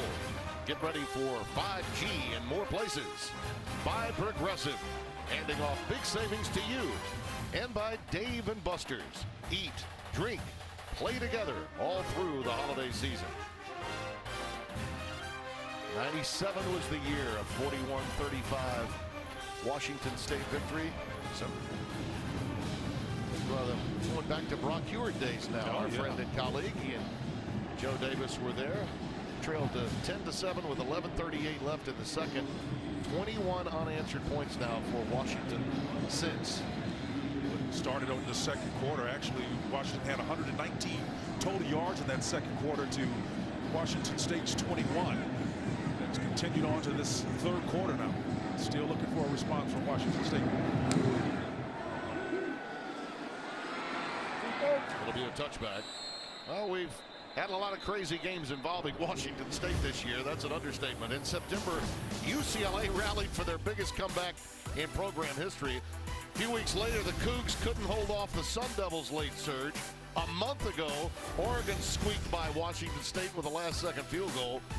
But last week, the Cougars came out on the winning end of a wild one to stun Oregon State and become bowl eligible. Some really good coaching going on in the conference. You know, watching the way ASU had to come back against Michigan State and the way they won that game and then be able to go toe-to-toe and score a lot of points. It really puts a lot of stress on defenses in this league. Borghi's in the backfield, but the pass is complete to Easop Winston. And he's ahead to the 27, maybe the 28. Elijah Molden with the stop. Well, this is touched on how important these drives are. And certainly now, you look at the record over the last 5 games, and the point production is way down. They got to find a way, Washington State, to get something going right now. Otherwise, they're in store for yet another Washington blowout right in front of them. And Borghi gets hammered behind the line of scrimmage by Connor Gordon. Yeah, you know, it's interesting, Tim, that previous play before the ball was snapped, Washington State was in a trips formation, a tight trips or a teacup bunch, whatever you want to call it. And Washington didn't even honor it. They didn't even move. They're in their wheelhouse. Those are faux or fake coverages. They understand what Washington State is trying to do. So they'll wait till they dance around, but they're going to finally build and get a formation that they are able to defend. Third down, 11. The pressure coming. Underneath they go bubble screen, and it's Harris. He's got a first down. How about that? Perfect elixir for that blitz. 13 yards and a first down. That was a blitz coming from distance, and again with just 3 rushers primarily up front. That fourth one didn't get there fast enough. The lights blocking out in front of him. Cornell Bell and company did a fine job of getting out in front of the ball carrier to push the change. Yeah, Bell made that play. Yeah, he did. Out of the shotgun, Borghi. They have identified him after that first drive. Only a yard. Odoai, number 8, making the stop. Senior from DuPont, Washington, Lakes High School. Odoai, again, you can see him in the middle. Doing a fine job of just shedding, releasing, getting up in the middle with that hair flying. Well, he comes after you, man. I tell you, you got to be intentional with him because he can sling you any way he wants to, take you where he wants to go. You don't even have to want to go. He's just that kind of athlete. You're coming with him. One of 18 seniors honored before the game today. Borghi, flushed from the pocket. He'll go ahead and take himself to the 41. He was going to go out of bounds. There's a flag down. He finally got stuck at about the 41-yard line. A little woofing going on with he and Keith Taylor and a few other Cougars and Huskies. That may be against the Huskies, Tim. You would think it would be holding, but I think I saw a couple of things going on that they suggest otherwise. Personal foul. Hands to the face. Defense, number 58. 15-yard penalty. Automatic first down. Game timer, please reset the clock to 9:35. 9:35. Thank you. That's only the second penalty against Washington.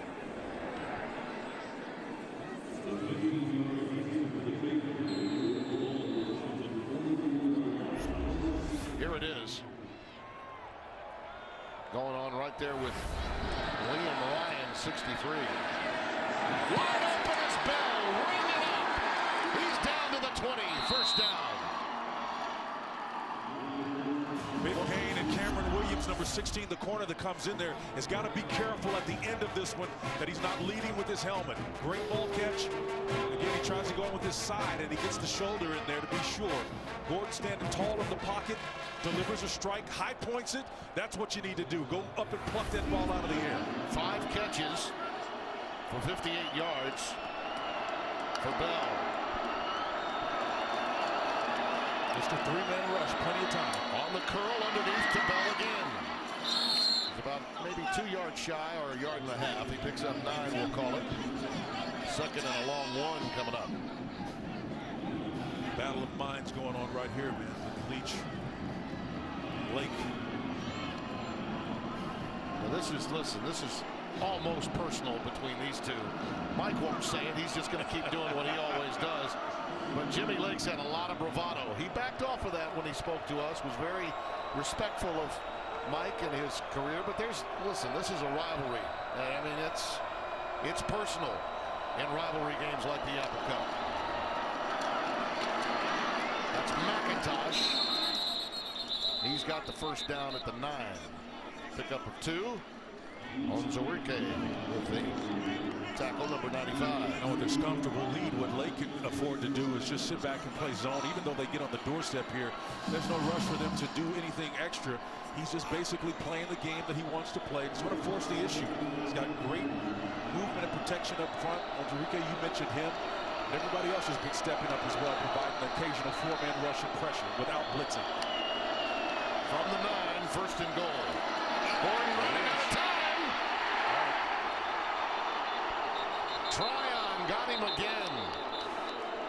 Way back at the 20. Number 9, Joe Tryon, the outside linebacker. Boy, I'll tell you, he's gifted, and he's going to show you underneath. He comes underneath a stunt on the edge and gets to the quarterback unabated for another fantastic defensive play by this Jimmy Lake coach team. And you don't think he's not excited? In a lot of ways, Spencer, I'd almost rather have Washington State at my 9 than I would my 20, though. Okay. You know what I mean? But the ball has got to come out quickly from Gordon. If it's more than 3 counts, Washington's all over it. There's a pump fake. That pass is a little late coming out. Incomplete for Easop Winston. He had Dontavian Martin, his ex-receiver, number 1, wide open. He sure did. Side. Absolutely missed him. I was just wondering if he was going to go back. You know, his body posture was oriented to the center of the field. Meantime, he's sitting out there. Is Dontavian Martin, the ex-receiver, wide open? Yeah, Tay was there. He just didn't see him.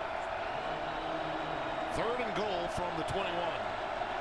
Trips to the left, Tim. Let's see if they settle with just a 2-man rush now with a down hand 3.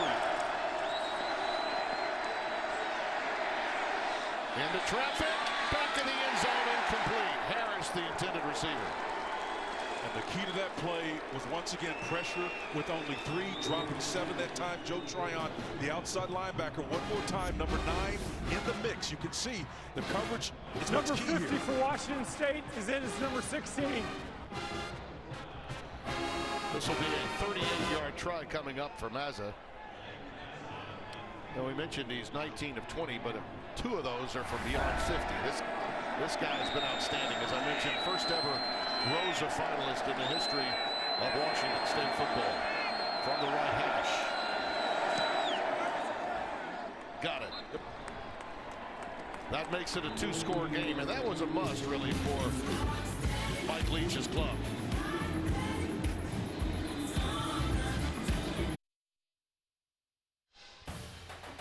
Fox College Football is sponsored by Ice Cold Dr. Pepper, the official drink of Fansville. Look at that, the quarterback comparison. Jacob Eason certainly holding his own, and with certainly the efficiency rating that you want.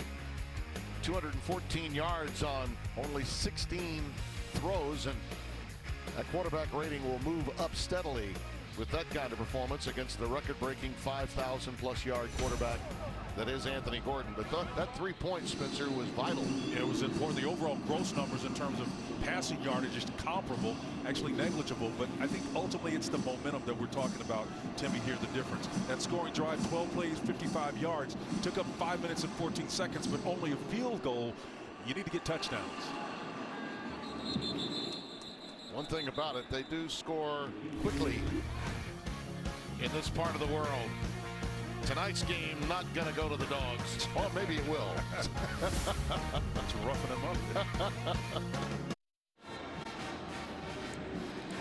A reminder, download the Fox Sports Super 6 app and play our weekend games for free for a chance at $250,000 of my friend Terry Bradshaw's money. How about a little Apple Cup trivia? Spencer, you ready to play? I always wanted to be a game show host, you know that. The Apple Cup has been played in 3 different cities. Seattle, Pullman are 2. What is the third? I'll give you some time. I was going to say Spokane. Okay. That's what I was going to say. They played there, Rogers Field back in the 40s. That's McClatcher. His first reception of the day, but a negligible gain. Only a couple. It'll be second down and 8. That would be my guess. Spokane. And Spokane was it? Was it? Home of the Dogs. The Zags. Back in the 40s they played there. Home of the Zags. There you go. Got an incredible win in basketball over Oregon overnight. Ahmed remains in the backfield, a lone setback. Tight bunch formation. And he bounces outside. See, there's a missed tackle, Spencer, at the point of attack that really cost you. Man, that's an absolute whiff by Travion Brown. Or was that 52? I think it might have been 52, not 82. Well, you can see, no, it was 92. 92, yeah. Will Rogers. Will Rogers is there, but you know, he couldn't rope him on that one. It just came right out of his hand, stepped out of it. You got to, if you're running a 3-man front, that nose tackle's got to be able to play what they call a 2 technique, a 0 technique, where he's responsible for the gap to his left as well as the gap to his right. He's in more of a 3 now, outside eye. Then he's going to reduce down into that position. Hopefully he'll have better success. There's the pitch to Savannah Ahmed. Skylar Thomas making the stop. Yes, it's not spelled with a K, but the K is there. Ahmed, right, not Ahmed.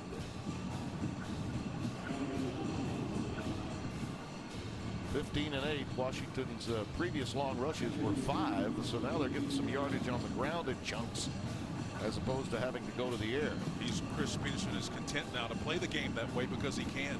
You know, that field goal chopped into this lead, as you said, made it 2 possession, but I think the bottom line is to not necessarily expose yourself to additional risk. Just stay in control. Eason. This is a money down, isn't it? Beautiful catch. Aaron Fuller with the reception. 13 yards. Love this throw.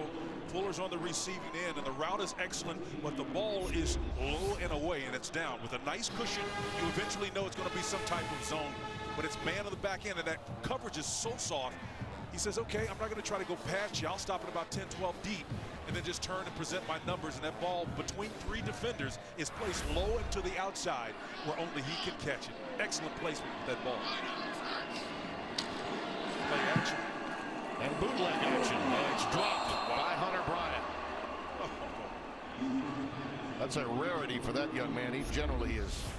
Well, this is about completing the play, and Chris Peterson talks so much about execution. That ball's got a little air underneath it, but again, if you're Bryant, his eyes, you can see they leave the ball just before it reaches his hands. You know, Spencer, looking at the tape coming into this game, and particularly their most recent games, there were just, I thought, momentary concentration lapses in the passing game. That's the difference. That's the difference between when you succeed and when you don't in anything. Football's just our platform right now. Slam caught by Fuller. Another first down. Is the ball loose? I think Washington State says they have it. And they do. Wow. Well, I've been waiting all day for this, right? The ruling on the field is a fumble recovered by the defense. First down. It's Nisi Aliopotea Bay-E who comes away with it. I'm not sure that knee is down, but Tyrese Ross, number 1, the redshirt freshman, is underneath him, Timmy. And I don't think the Washington Huskies player's body touched the ground. No. And so Fuller's, up. He's not touching the ground, so he's live, and that ball and anything that happens to it, unless there's a whistle, but the knee may be down. But I'll tell you what, it looks like there's about a baseball slice in between there. Yeah. Some air in I between thought the so. turf and the knee. Aliopotea Bayi is the young man that came away with it. Misi, they like to call him, and I'll call him that the rest of the day. You've earned it. We'll be right back.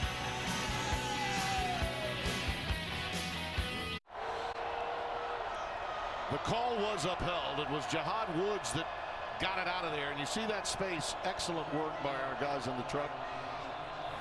There was space between the knee being down and the ball came out, and Misi with the recovery. Gordon on the check down, goes underneath. Timmy, going back to that fumble, it was ruled a fumble. Tyrese Ross was the key to that. If he doesn't come out of that pile with an attitude, I think Fuller's going to be ruled down by his own body weight. But because he came up with intentionality, that knee never got a chance to touch the turf. That's right. Travell Harris with that reception. It's 2nd down and 4. Borghi and McIntosh now in the backfield. That's Patman in motion. Gordon is flushed again. Just a 3-man rush, so he's going to be able to run. He saw Borghi out there and said, I got a convoy, I might as well tuck it and go. And he picks up the 1st down. A lot of times when there's man coverage and you're just rushing 3, if the routes are such that they're down the field, everybody's back is to the quarterback. And this quarterback isn't known for his mobility necessarily, but he can move for 5, 6, 7 yards at a time before the defense responds to him, simply because of the coverage. They're playing more of a zone look where they're facing him. They can respond or react to him much quicker. And he's less likely to run in that case. Patman is the receiver at the bottom of your screen. It's Borghi now off the left side. And that's more like it from a 1st down standpoint. If you're Mike Leach, you want to see 5, 6 yards on 1st down so you get ahead of the chains. It'll be 2nd down and 5. Refugio with the stop. Mike is kind of content to play more of a Washington State style of ball. They're not pushing the ball down the field. And you say, well, why is that the case? It's because of this rush. Jimmy Lake's rush in this 2nd half, and actually beginning in the 2nd half, has been all over this Washington State quarterback. Started in the 2nd quarter and really hasn't stopped. You're right. Quick slant, caught. Bell bounces off 1 and is just a yard shy of a 1st down. Bell's got to be aware of the fact that once he gets that ball seated and completed, you got to get upfield, turn it. They're giving you zone coverage, so that means nobody's necessarily in your hip pocket. So turn the ball upfield. There's a couple of yards to be had. Tay Martin, the wide receiver, to the top of your screen. Jimmy Lake on the right side, shouting out his defensive signals. Got a pressure look off the edge, and let's see if they drop coverage. Borghi straight up the gut for the 1st down. To the 49, maybe the 48. I think they'll mark it at the 49-yard line. This is smart, intelligent football right now by Anthony Gordon. Obviously, this offense being orchestrated by Mike Leach. But the quarterback obviously has enough mental capacity to digest the coverage and keep everything on and not necessarily hit the kill switch. 5 receivers, now the back comes back in, but you still have 5 active receivers with Borghi included.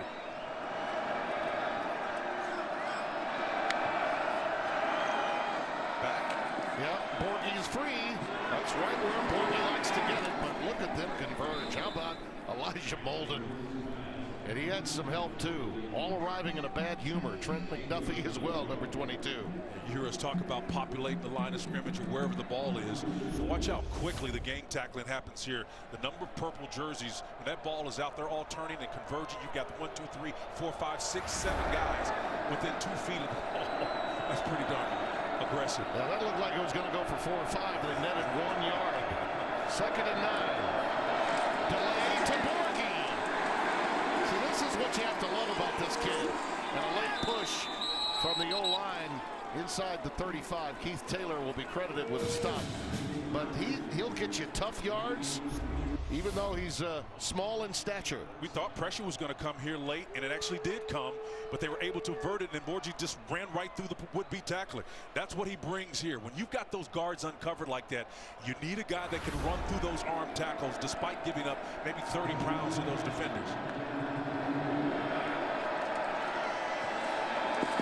Gordon dumps it again underneath. That's McIntosh. And he's pushed back to the 27-yard line. Taylor with the stop, and we've come to the end of the That's third. the end of the third quarter.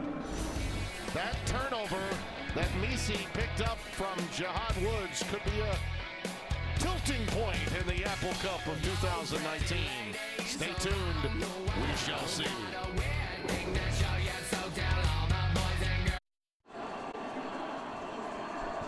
Fox College Football is sponsored by Rocket Mortgage by Quicken Loans. Unbelievable setting here in Seattle at Husky Stadium. As majestic as you'll find. Postcard with that sun and that natural light, right? Filled to capacity. 28-13 as we open.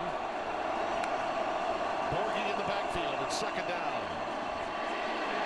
Trying to bounce outside. Hard to run laterally against this Huskies defense. Elijah Molden corrals him. It'll be third down.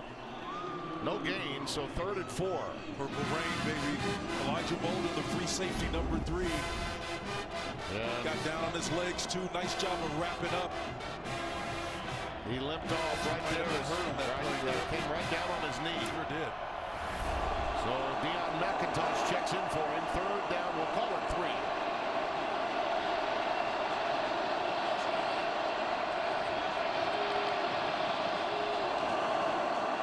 McIntosh wide open for him. First down at the 16. Brandon Wellington the tackle. You knew it was going to happen at one point in time. It just was who was going to be tenacious enough to hit those gaps. With that 3-man front and those big splits that they get up front for Washington, there are some opportunities, but they have been so aggressive with controlling that line of scrimmage with just 3. And you know that Mike Leach is not inclined to run the ball, but those opportunities are there. And if they score a touchdown, I think that's the way they're going to have to do it. Yeah, rivalry games can be rock fights. That's what this one's turned into. 19 first downs. Washington has 15. Looking for a big play underneath on the check down. Harris. And he's to the 8. Wellington trips him up after a pickup of 8. 2nd and 2. Just working on Joe Tyron, the outside linebacker there again. Anthony Gordon does a fantastic job of recognizing zone coverage, not trying to take anything or create anything that's not there. Safe route. Cassidy Woods has checked into the game, 17. That's why technique right here is a problem. Let's see if they deal with this. There it is, flared out, under pressure, and boy, Gordon would love to have that one back. McIntosh would have had some room to run. Looked like he rushed it a little bit. Yeah, I think so. And that was a bit of a gamble, too, because that outside linebacker I just drew up for you, that pressure was coming off the offside. But you got to assign somebody to your back that's coming out, or receiver, as the case may be. Well, Borgi said he wanted to score, and then he tapped the desk twice. Yep. He scored once. He's back in. Limping or no, he's ready to go. Well, McIntosh was open on that last one. Missed him. 3rd and 2. Little flare. Turn around. McIntosh. Boy, was he hammered. The takeaway. Well, they're going to rule him down. Washington thought they had it. McIntosh hit the turf. McDuffie popped him.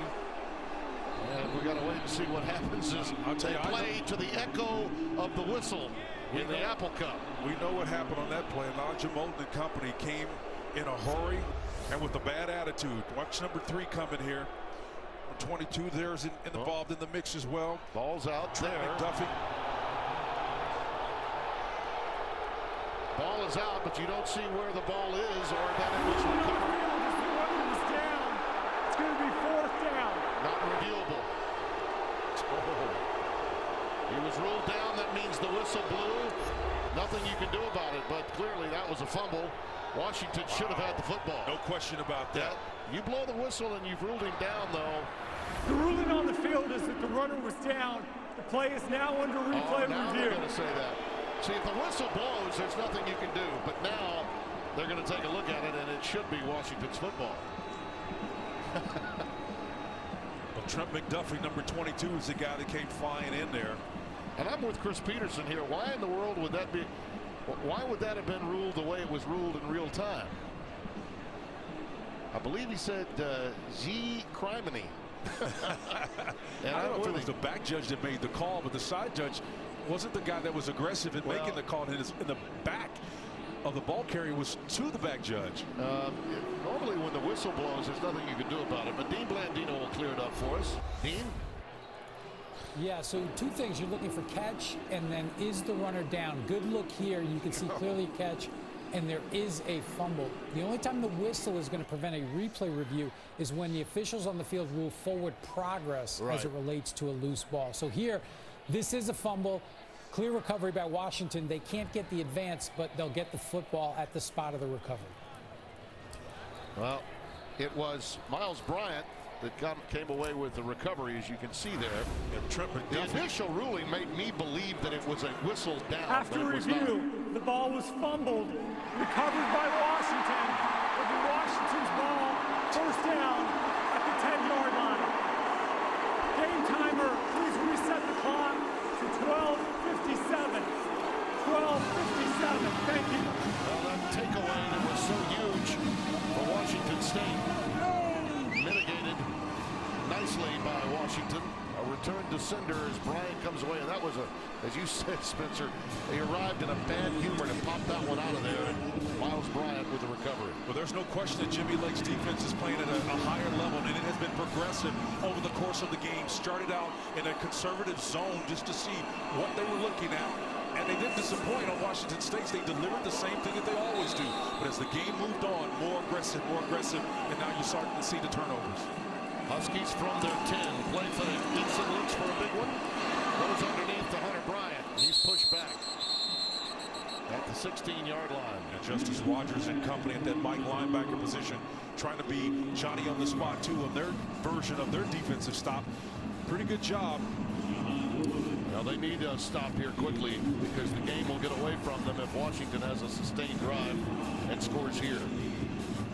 A lot of heat on the road team right now. And this is an issue of comfortability. I think Washington is content to play this game with this tight bunch formation.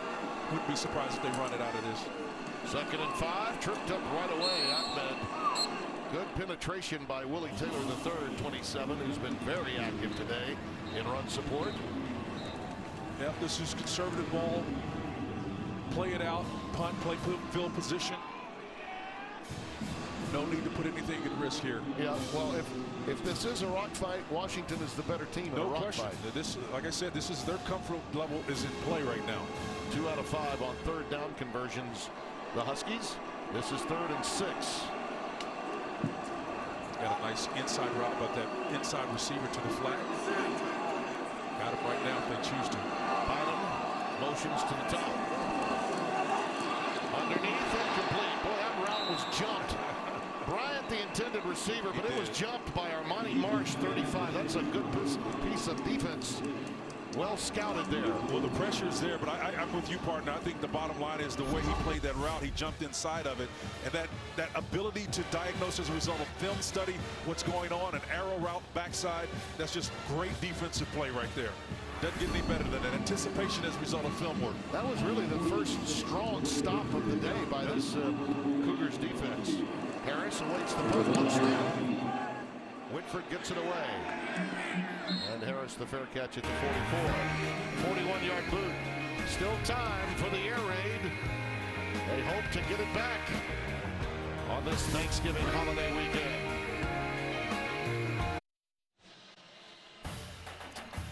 Fox College Football is sponsored by Geico. 15 minutes could save you 15% or more on car insurance. By Coca-Cola. Share the magic this season with an ice-cold Coca-Cola. And by the all-new Crew Ready Cadillac XT6. think we have problems at home, maybe? It will not cease until the crisis shall have been reached and passed. What makes rivalry weekend so special? That's, I noticed the guy's doing most of the listening. That's it, baby. That's smart. That's smart. Yes, dear. Underneath, that's Harris. Official with a nice screen block there. Gets it up to midfield. That's a gain of 6, so it'll be 2nd and 4. They say pick plays are illegal, but he's not going to call it on himself. There's official there. He's getting out of the way, man. He'll take that every time. I like that sound effect. That was very raftery-like. Timmy B. Man to man. Or is that wife to husband? To about the 46-yard line. Should be enough for a first down. Yeah, you just get the feel that, Washington State is doing their best impersonation of Washington here, but they're going to, like a Lynn Fuse, get them comfortable with that 3-man rush, not being as aggressive, and then try to take a shot upfield. A cover 1 type look with the single safety shows you there's more people around the line of scrimmage, but they're now 2 deep safe. They'll roll into a single now. Wow. Gordon directing traffic. Now lets it fly. Intercepted. Trent McDuffie.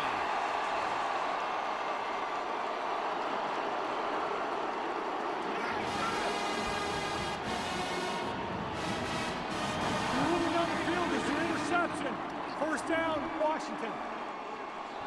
He was trying to float the ball over the head to Borghi over there, and he got the ball a little bit too much air underneath it. And you can see where his target was. He was looking for his back. 21 downfield. Didn't put enough over the top of it, underneath it rather. Spencer, sometimes your own talent will belie you. He can throw the ball from so many different angles. That time, he almost came submarine with that.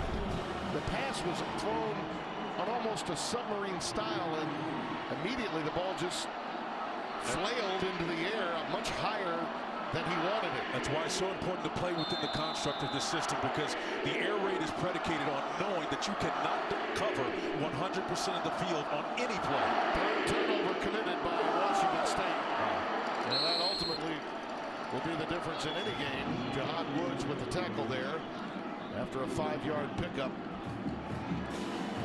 You cannot afford to put the ball in the other team's hands that often. You see some good sportsmanship and good teammates there. Lucas coming over to talk with his quarterback. Now, from a strategy standpoint, if you're Washington, you want to take every bit of an opportunity to kind of pull this over, take all the air out of this Washington State team, keep this offense off the field, and take your time and run this football.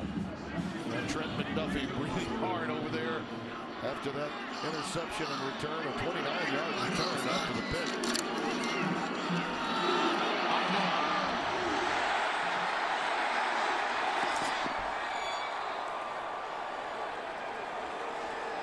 Skylar Thomas shoved him out. 23 yards and a first down. Washington looking strong and looking to put a period on this one. You want to be a cameraman? Think twice. Nick Prescott bounces right back up, though. Ready to go. Way to go, Nick. Give me some more, Nick. Wave home. There you go. You'll be calling for makeup later.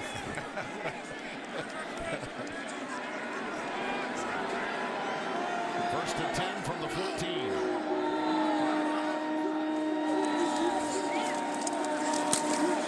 Good penetration that time. From that right side. But again, you got to go back to what Bush Hamdan, the offensive coordinator, told us on the phone. He says, we've gotten Salman Ahmed a home run hitter. It may not come to the 16, 17 carry of a game, but he's got to have patience enough to go get it.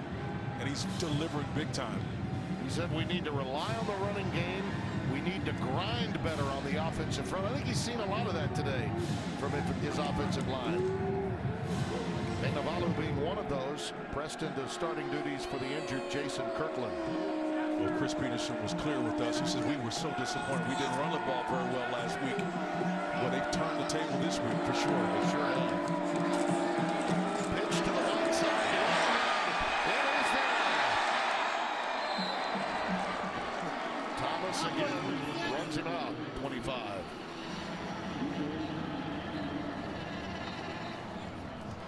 Cotton did a wonderful job on Marcus Strong, the cornerback, to take that angle away from him and lead that outside unflanked.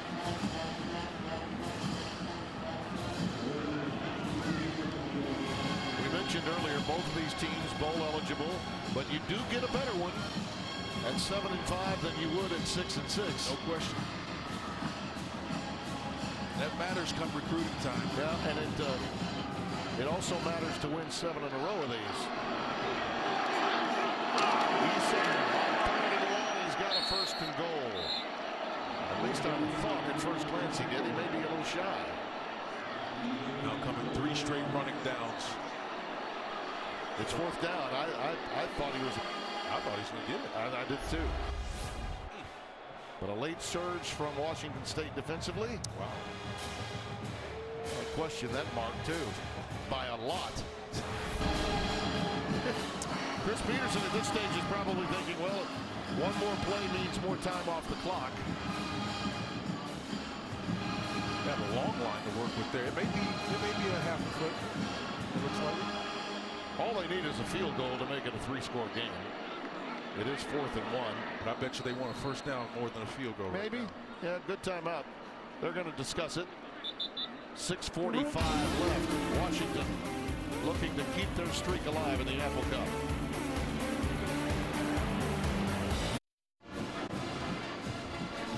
During the timeout, they did review the spot of the ball, but saw nothing to change their minds.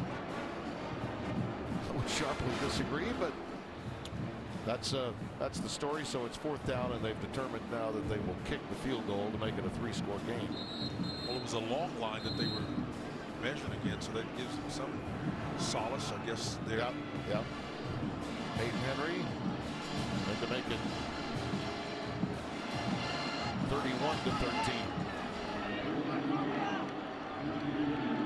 22 yards.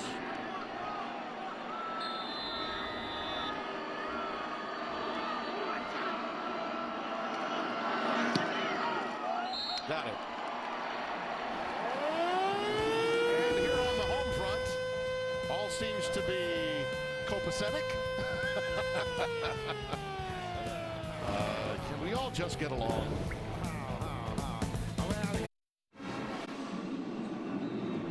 Business as usual for Jimmy Lake's Washington defense today against the air raid of the Pirate. Look at that, Spence. That's just amazing. Indeed, all is quiet on the Western Front insofar as points scored against his defense. He mentioned it. Remember, I hope they change nothing, Timmy. This was after last year's. This quote came after the 6th straight Apple Cup win. Hopefully he remains here for a long time.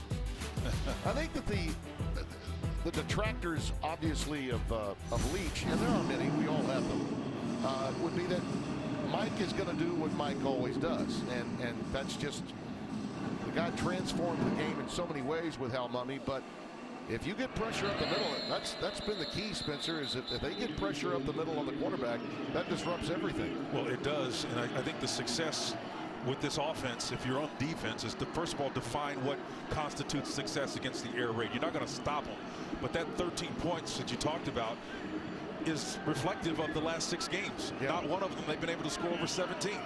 So that becomes a new standard, and nobody else in the conference, 10 other programs, have been able to do that. In fact, there's double digits as the next closest team in terms of defense. So holding them under 17 points in the last 6 outings is an unqualified success if you're Jimmy Lake. 1st and 10 for Washington State, trailing by 18 with 6:35 left, and they're going to be winging it the rest of the way. Borgie. Oh, did he get doctored at the 27-yard line by Bryant? That was some hit. Gain of 3, 2nd and 7. Ryan brought a pair of bricks in his pants, man. With that one, he came hell-bent for election. Feel that up here.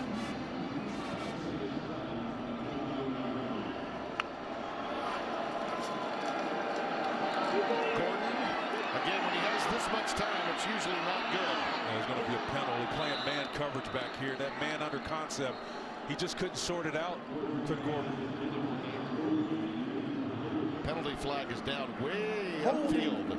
Defense, number 16. 10-yard penalty from the previous spot. Automatic first down. That's Cameron Williams, the freshman from Bakersfield. Yeah, they caught him, and again, it was man coverage. So the man under concept, when you see that single safety up there, it's kind of like what we call a one free. There's only one guy that has no responsibility. Everybody else is playing zone, a combination of man coverage up top. And you can see, again, he just grabs him, you know? Yeah, and that's 40 yards away from the line of scrimmage. It winds up being a 10-yard penalty. Three-man rush. Everybody's back. Should have plenty of time to throw. Well done to Patman. Just short by a football length of a first down. And Jimmy Lake content to give him that zone look, and they'll play pitch and catch all day. Make them earn it. And the clock goes tick, tick, tick. 2nd and 1.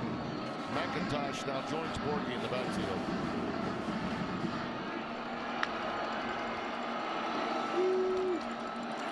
Underneath to McIntosh for a first down. Let's go down to Coley Harvey. You've got more on Anthony Gordon, don't you?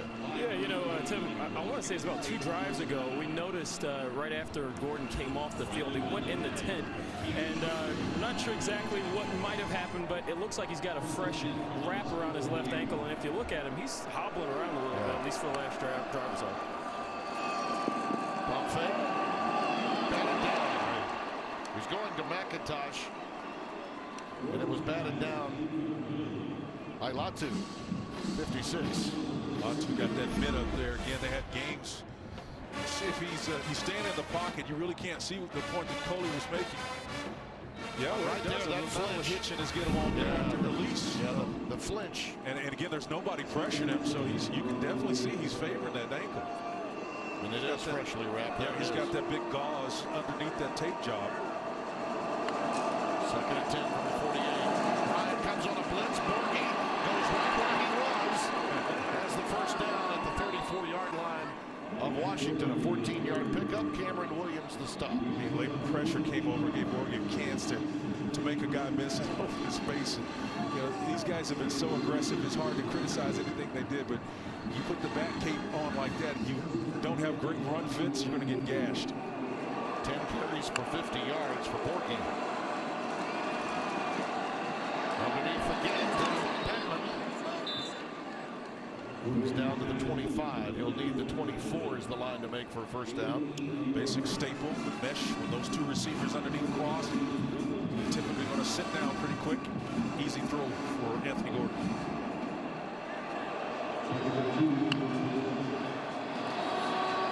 Underneath, shallow cross to Bell. That's the first down at the 20. Come right back with the same formation and hit your back. Borghi was open that time, and I think he'll be open again if they want to go that way. Haven't heard a lot from Aesop Winston Jr. today. No. They have had him really negated. Gordon flushed.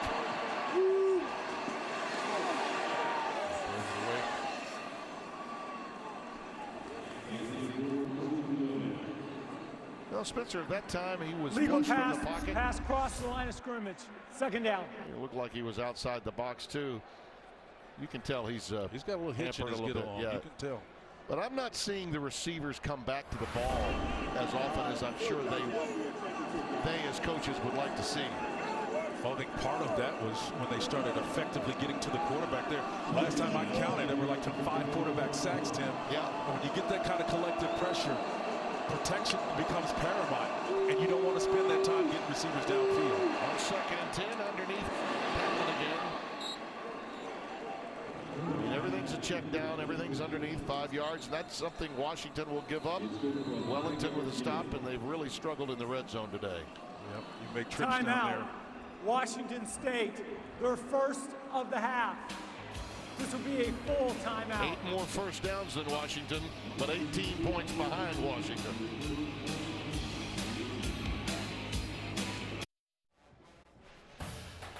Fox College Football is sponsored by Ice Cold Dr. Pepper. the official drink of Fansville. Take a look now at the road ahead. Coors Light road ahead. See Washington, Utah, Washington State, Arizona State. Longest active bowl streaks. That's a big thing to keep going, and means a lot to both of these programs, and particularly to the Huskies, a team that have been, I think, going into most seasons in recent years, considered the powerhouse of the conference. This is really an aberration, I think, for Chris Petersen. Going bowling for Chris Petersen is a tradition. You know, in his first 13 seasons, his teams have gone bowl games 13 times. By aberration, I mean being 7-5. This is a 9 or 10 win program almost every year. Competing for major bowls, college football playoff opportunities. Gordon, pump fake, now needs help. He's hurt. And he's got a lot of room, but he can't run. Lets it fly back in the end zone, 50-50. Is it? Incomplete. Boy, that had a chance to be caught. Elijah Molden has got to break it up, but Patman comes up limping a little bit. He had a chance at it. He did. And that was clear that Gordon could not run because he had wide open spaces if he had wanted to. Patman really had it in his grasp, could not hang on. You got 8 guys on the back end and just 3 rushing, so it was a prayer to be sure. 4th down. This could be the curtain call for Jimmy Lake's defense. Yes, sir. 69% conversion rate on 4th down for Leach's team. Post corner, let's see.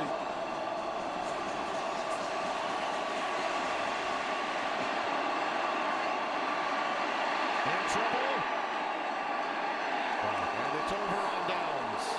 Great defense by Washington. Absolutely stellar in that sequence. And Potoa'i with a lot of pressure that time. And that's one thing that this offense doesn't necessarily have. When you get in the end zone, using their complementary routes that tell the backs or the receivers in this particular case to take it to the end zone and then go horizontal the same direction. You've got action going on behind it with Dontavian Martin and company trying to make something happen, but Gordon is not in a physical state to be able to take advantage of that ability. These receivers are trying to get open, but they've got a quarterback that's nicked up, immobile, not able to affect the move. And Coach Lake is saying, hey, we did it again, man. 7 is a lucky number. Yeah. The scribes in the locker room can be looking for a quote monster in the aftermath of tonight. We'll see if that makes news. Ahmed takes it ahead. Yeah, Chris Petersen we've known for a long time, Spencer, and the ultra competitor. And I think the days at Boise when he was the underdog, you know, that was incredible what he did in building that program. But now at Washington, for lack of a better term, we'll just call it he's a big dog now. You know, you got to get comfortable being the big dog, and well, he's done that. Look at that. Lucas over there again to talk with his quarterback. Abraham plays that right tackle spot for him, and again, the left tackle is the guy that's typically protecting the blind side, but that right side has been awesome. Spun down back at the 15-yard line. Huge day coming up tomorrow. Rivalry week is going to be special. Big noon Saturday. The game of the week, number 1 Ohio State, the Buckeyes battling number 13 Michigan. Then Spencer and I and Coley will be coming to you from the farm, Stanford and Notre Dame, followed by Bedlam. Number 7 Oklahoma takes on number 21 Oklahoma State at 8 Eastern on Fox and the Fox Sports app. Are you boating down south? I wish I could. That was some trip we had today. One of the highlights of our entire season. I've never done that before. That was really cool. Yeah. And by the way, we should mention as Ahmed breaks outside. Bunker down as he's shoved out of bounds. I want to thank the fine people here at the University of Washington for the hospitality shown us this holiday week. Wonderful people here, and this setting is absolutely majestic. I know it's your first trip here. I've been lucky enough to be here one other time with Brady Quinn. It is the greatest setting. Oh, when the sun kisses those mountains. Offense number 2, half the distance from the previous spot. Replay, 3rd down. I use this term, Spencer, a Norman Rockwell painting. If you look at, as you mentioned, the sun hitting as it does when it's going down the top of these snow-covered mountains. Foul has been declined by Hard to beat. State. When you have water to go along with mountains, that's pretty special. It'll be 4th down.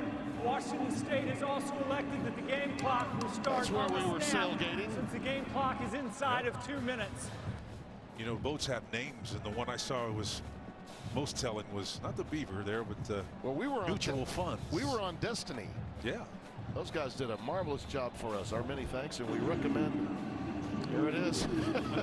It's leaving without you, Tim. Thought for a minute we were going to have a Titanic moment. Fair catch is called by Harris. I was ready to dive in. I'm really looking forward to seeing Notre Dame tomorrow, Spence. Stanford's had a tough year, lost their entire offensive line. They've started 4 different freshmen. But Notre Dame with another chance to have a 10-win season. That would be, I think, the first time that they've had 3 consecutive 10-win seasons since, gosh, Holtz was coaching. And you made a great point last night. We were talking about it. I mean, this is a rivalry now. There's academic implications to it, but also historic standpoint of when they booked this. Right. It's important. These teams were relevant. Well, and they've got a lot of kids, Notre Dame does, from that part of California.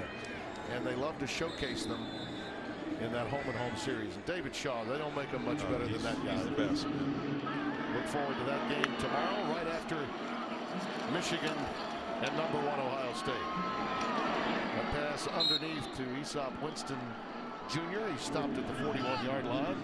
And speaking of that game, again, I think we can't say enough about the job Coach Kelly's done. I mean, look at Notre Dame. It's noted. It's a tough place. It's always national championship or bust at that program. But going back to his days at Cincinnati, Tim, I've not seen anybody navigate tougher waters than he has. I take my hat off to him as well. Yep. After they lost that game, and it was a bad loss to Michigan. Oh, no question about it. They really did right themselves, and that speaks volumes, I think, for the leadership of Brian. And look, we talked about the academic requirements at Notre Dame. They're immense, just as they are at Stanford. Little bubble screen out to Harris, just shy of midfield. Just not able to get anything past that 5-yard threshold. Washington State, their second charge timeout of the half. This will be a 30-second timeout. Now the crowd, I think, was ready to get to the 19th hole or back to the boats where the libations are located. They're going to have to wait a little while longer. What do you like in the Michigan-Ohio State game? You know, the Wolverines have really played well of late for Harbaugh. They really have. I just can't go away and not see more from Chase Young and company. I do believe, like some others, that he's an elite player and should be in New York City for the Heisman Trophy. I think and I understand that he's missed time. He's missed a couple of games. I get it. Yeah. But I like that kid. He's a dynamic game changer. He is, no question. Be interesting to see if Coach Gaddis can get that Michigan offense going, sizzling again. Spun down at the 47-yard line by Elijah Molden, and a late flag comes down. Some taunting after the fact, which can happen from time to time. Molden playing the game, and Orji comes off again. That left ankle turned on that play, and he winces down there. And there's some extra shoving going on down there as well. Dontavian Martin, that ex-receiver, blocking out there for him. After the play, unsportsmanlike conduct, defense, number 19. 15-yard penalty from the end of the play, automatic first down. This is number 19's first unsportsmanlike conduct foul of the game. That's the redshirt freshman Kyler Gordon. Yeah, I don't know if that was him or not, but I think it was Dontavian Martin, number 1, the ex-receiver that got the hand to the face. Game clock will begin on the snap because the game clock is under 2 minutes and there's an excessive foul. This is what I'm talking about. Yeah, you thought Martin initiated it. Yeah. That's is sometimes the case. They see the retaliatory act as opposed to the first. From the 31. Gordon playing on a leg and a half. Gets it to Aesop Winston. I thought Mike was going to go to his option game, the hook and ladder, but he had the trail back outside of him. And he's going to call a timeout. He won't let him count it down. Timeout. Washington State. Third and final charge timeout. This is how you swing the sword when things aren't going. Our friend Bruce Feldman, who helped him with that best-selling book. I don't think of anyone that knows Mike any better. Come on. That's Mike being Mike. Chris knows that.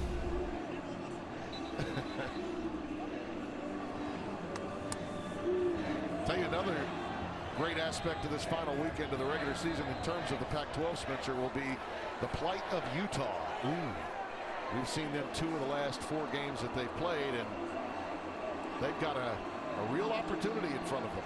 Yep, a couple of Lombardi Award or Lombardi Honor finalists among them. 2nd and 6. And that'll do it as Bell gets tagged, and Washington wins for the 7th consecutive time in the 112th renewal of the Apple Cup. And congratulations to Lake Stevens, Washington's own Jacob Eason. This is a very important win for him. And Spencer, I'll be curious to see the direction the Georgia transfer goes in with his future now, because he has a chance to return if he so chooses. Well, no question about it. He's got a big arm, he's got a quick decision, and he's got savvy. You know, the fact that he's been patient, and this year, 5,000 plus yards runner, we'll see through the air what he does. Down with Coach Peterson, here's Coley. All right, Coach, you guys are now 6-0 in the time that you've been here in the Apple Cup. Yeah. What does that mean to have that number in this rivalry? Well, it's important to this state, so we take a lot of pride in that. Our guys do, obviously. They play hard, and, you know, good team win. Why are you guys so successful against them? You know, that's a great question. I think it's not any one thing. It's a bunch of things. You know, our defense has been really, really good against this offense. And I think our offense plays complementary ball to it. So it's been a good combination. Yeah, well, we saw what Coach Lake had to say last year after this game. I'm not going to ask you about that, but the fact that your defense was able to limit them again, and it's been an explosive offense all year on that side. Yeah, what did that mean? Yeah, they did another really good job of mixing it up and hold these guys to 13 points, one of the leading, you know, scoring teams in the country. I mean, it's impressive. I'm proud of them. Yeah, last thing for you, Jacob, what made him so good today? Well, you know, he got a chance to set his feet and give the receivers a chance to make plays. And, you know, I think we got really solid receivers. And if he can do that, they're going to make plays for him. All right. Congratulations to you, Coach. All right, Coley, thank you. There's the Apple Cup. It was once the Governor's Cup. It became the Apple Cup in 1962, and it will continue to reside here in Seattle at Husky Stadium. Our final 31-13. Enjoyed it here, really did. Our producer Jake Jolivet, director Mitch Riggin, thanks to everyone on our crew. Max Langwell, our associate director. Spencer Tillman with yours truly and Coley Harvey. We had so much fun. I think we'll play 2. Let's do it again. Do it again. Why not? This is impressive. Thoroughly enjoyed the water, man. You did a great job out there, by the way, in the open. Well,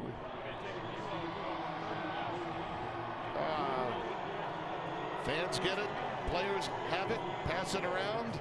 Everyone gets to enjoy the Apple Cup trophy.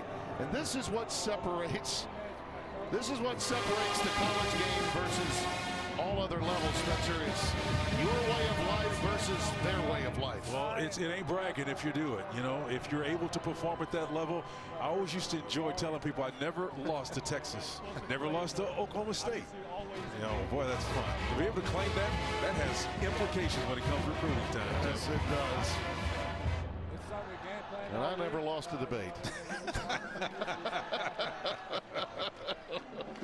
Oh, man. It's a beautiful scene here in Seattle. 2 outstanding games on Fox today, and a lot more to come tomorrow. Cannot wait to watch the guys on the big noon kickoff in Ann Arbor.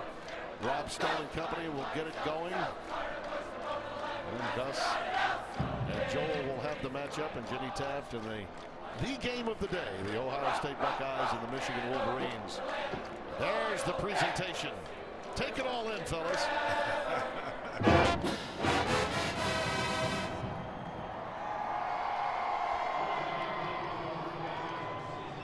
We will join you from the farm after the Michigan-Ohio State game tomorrow.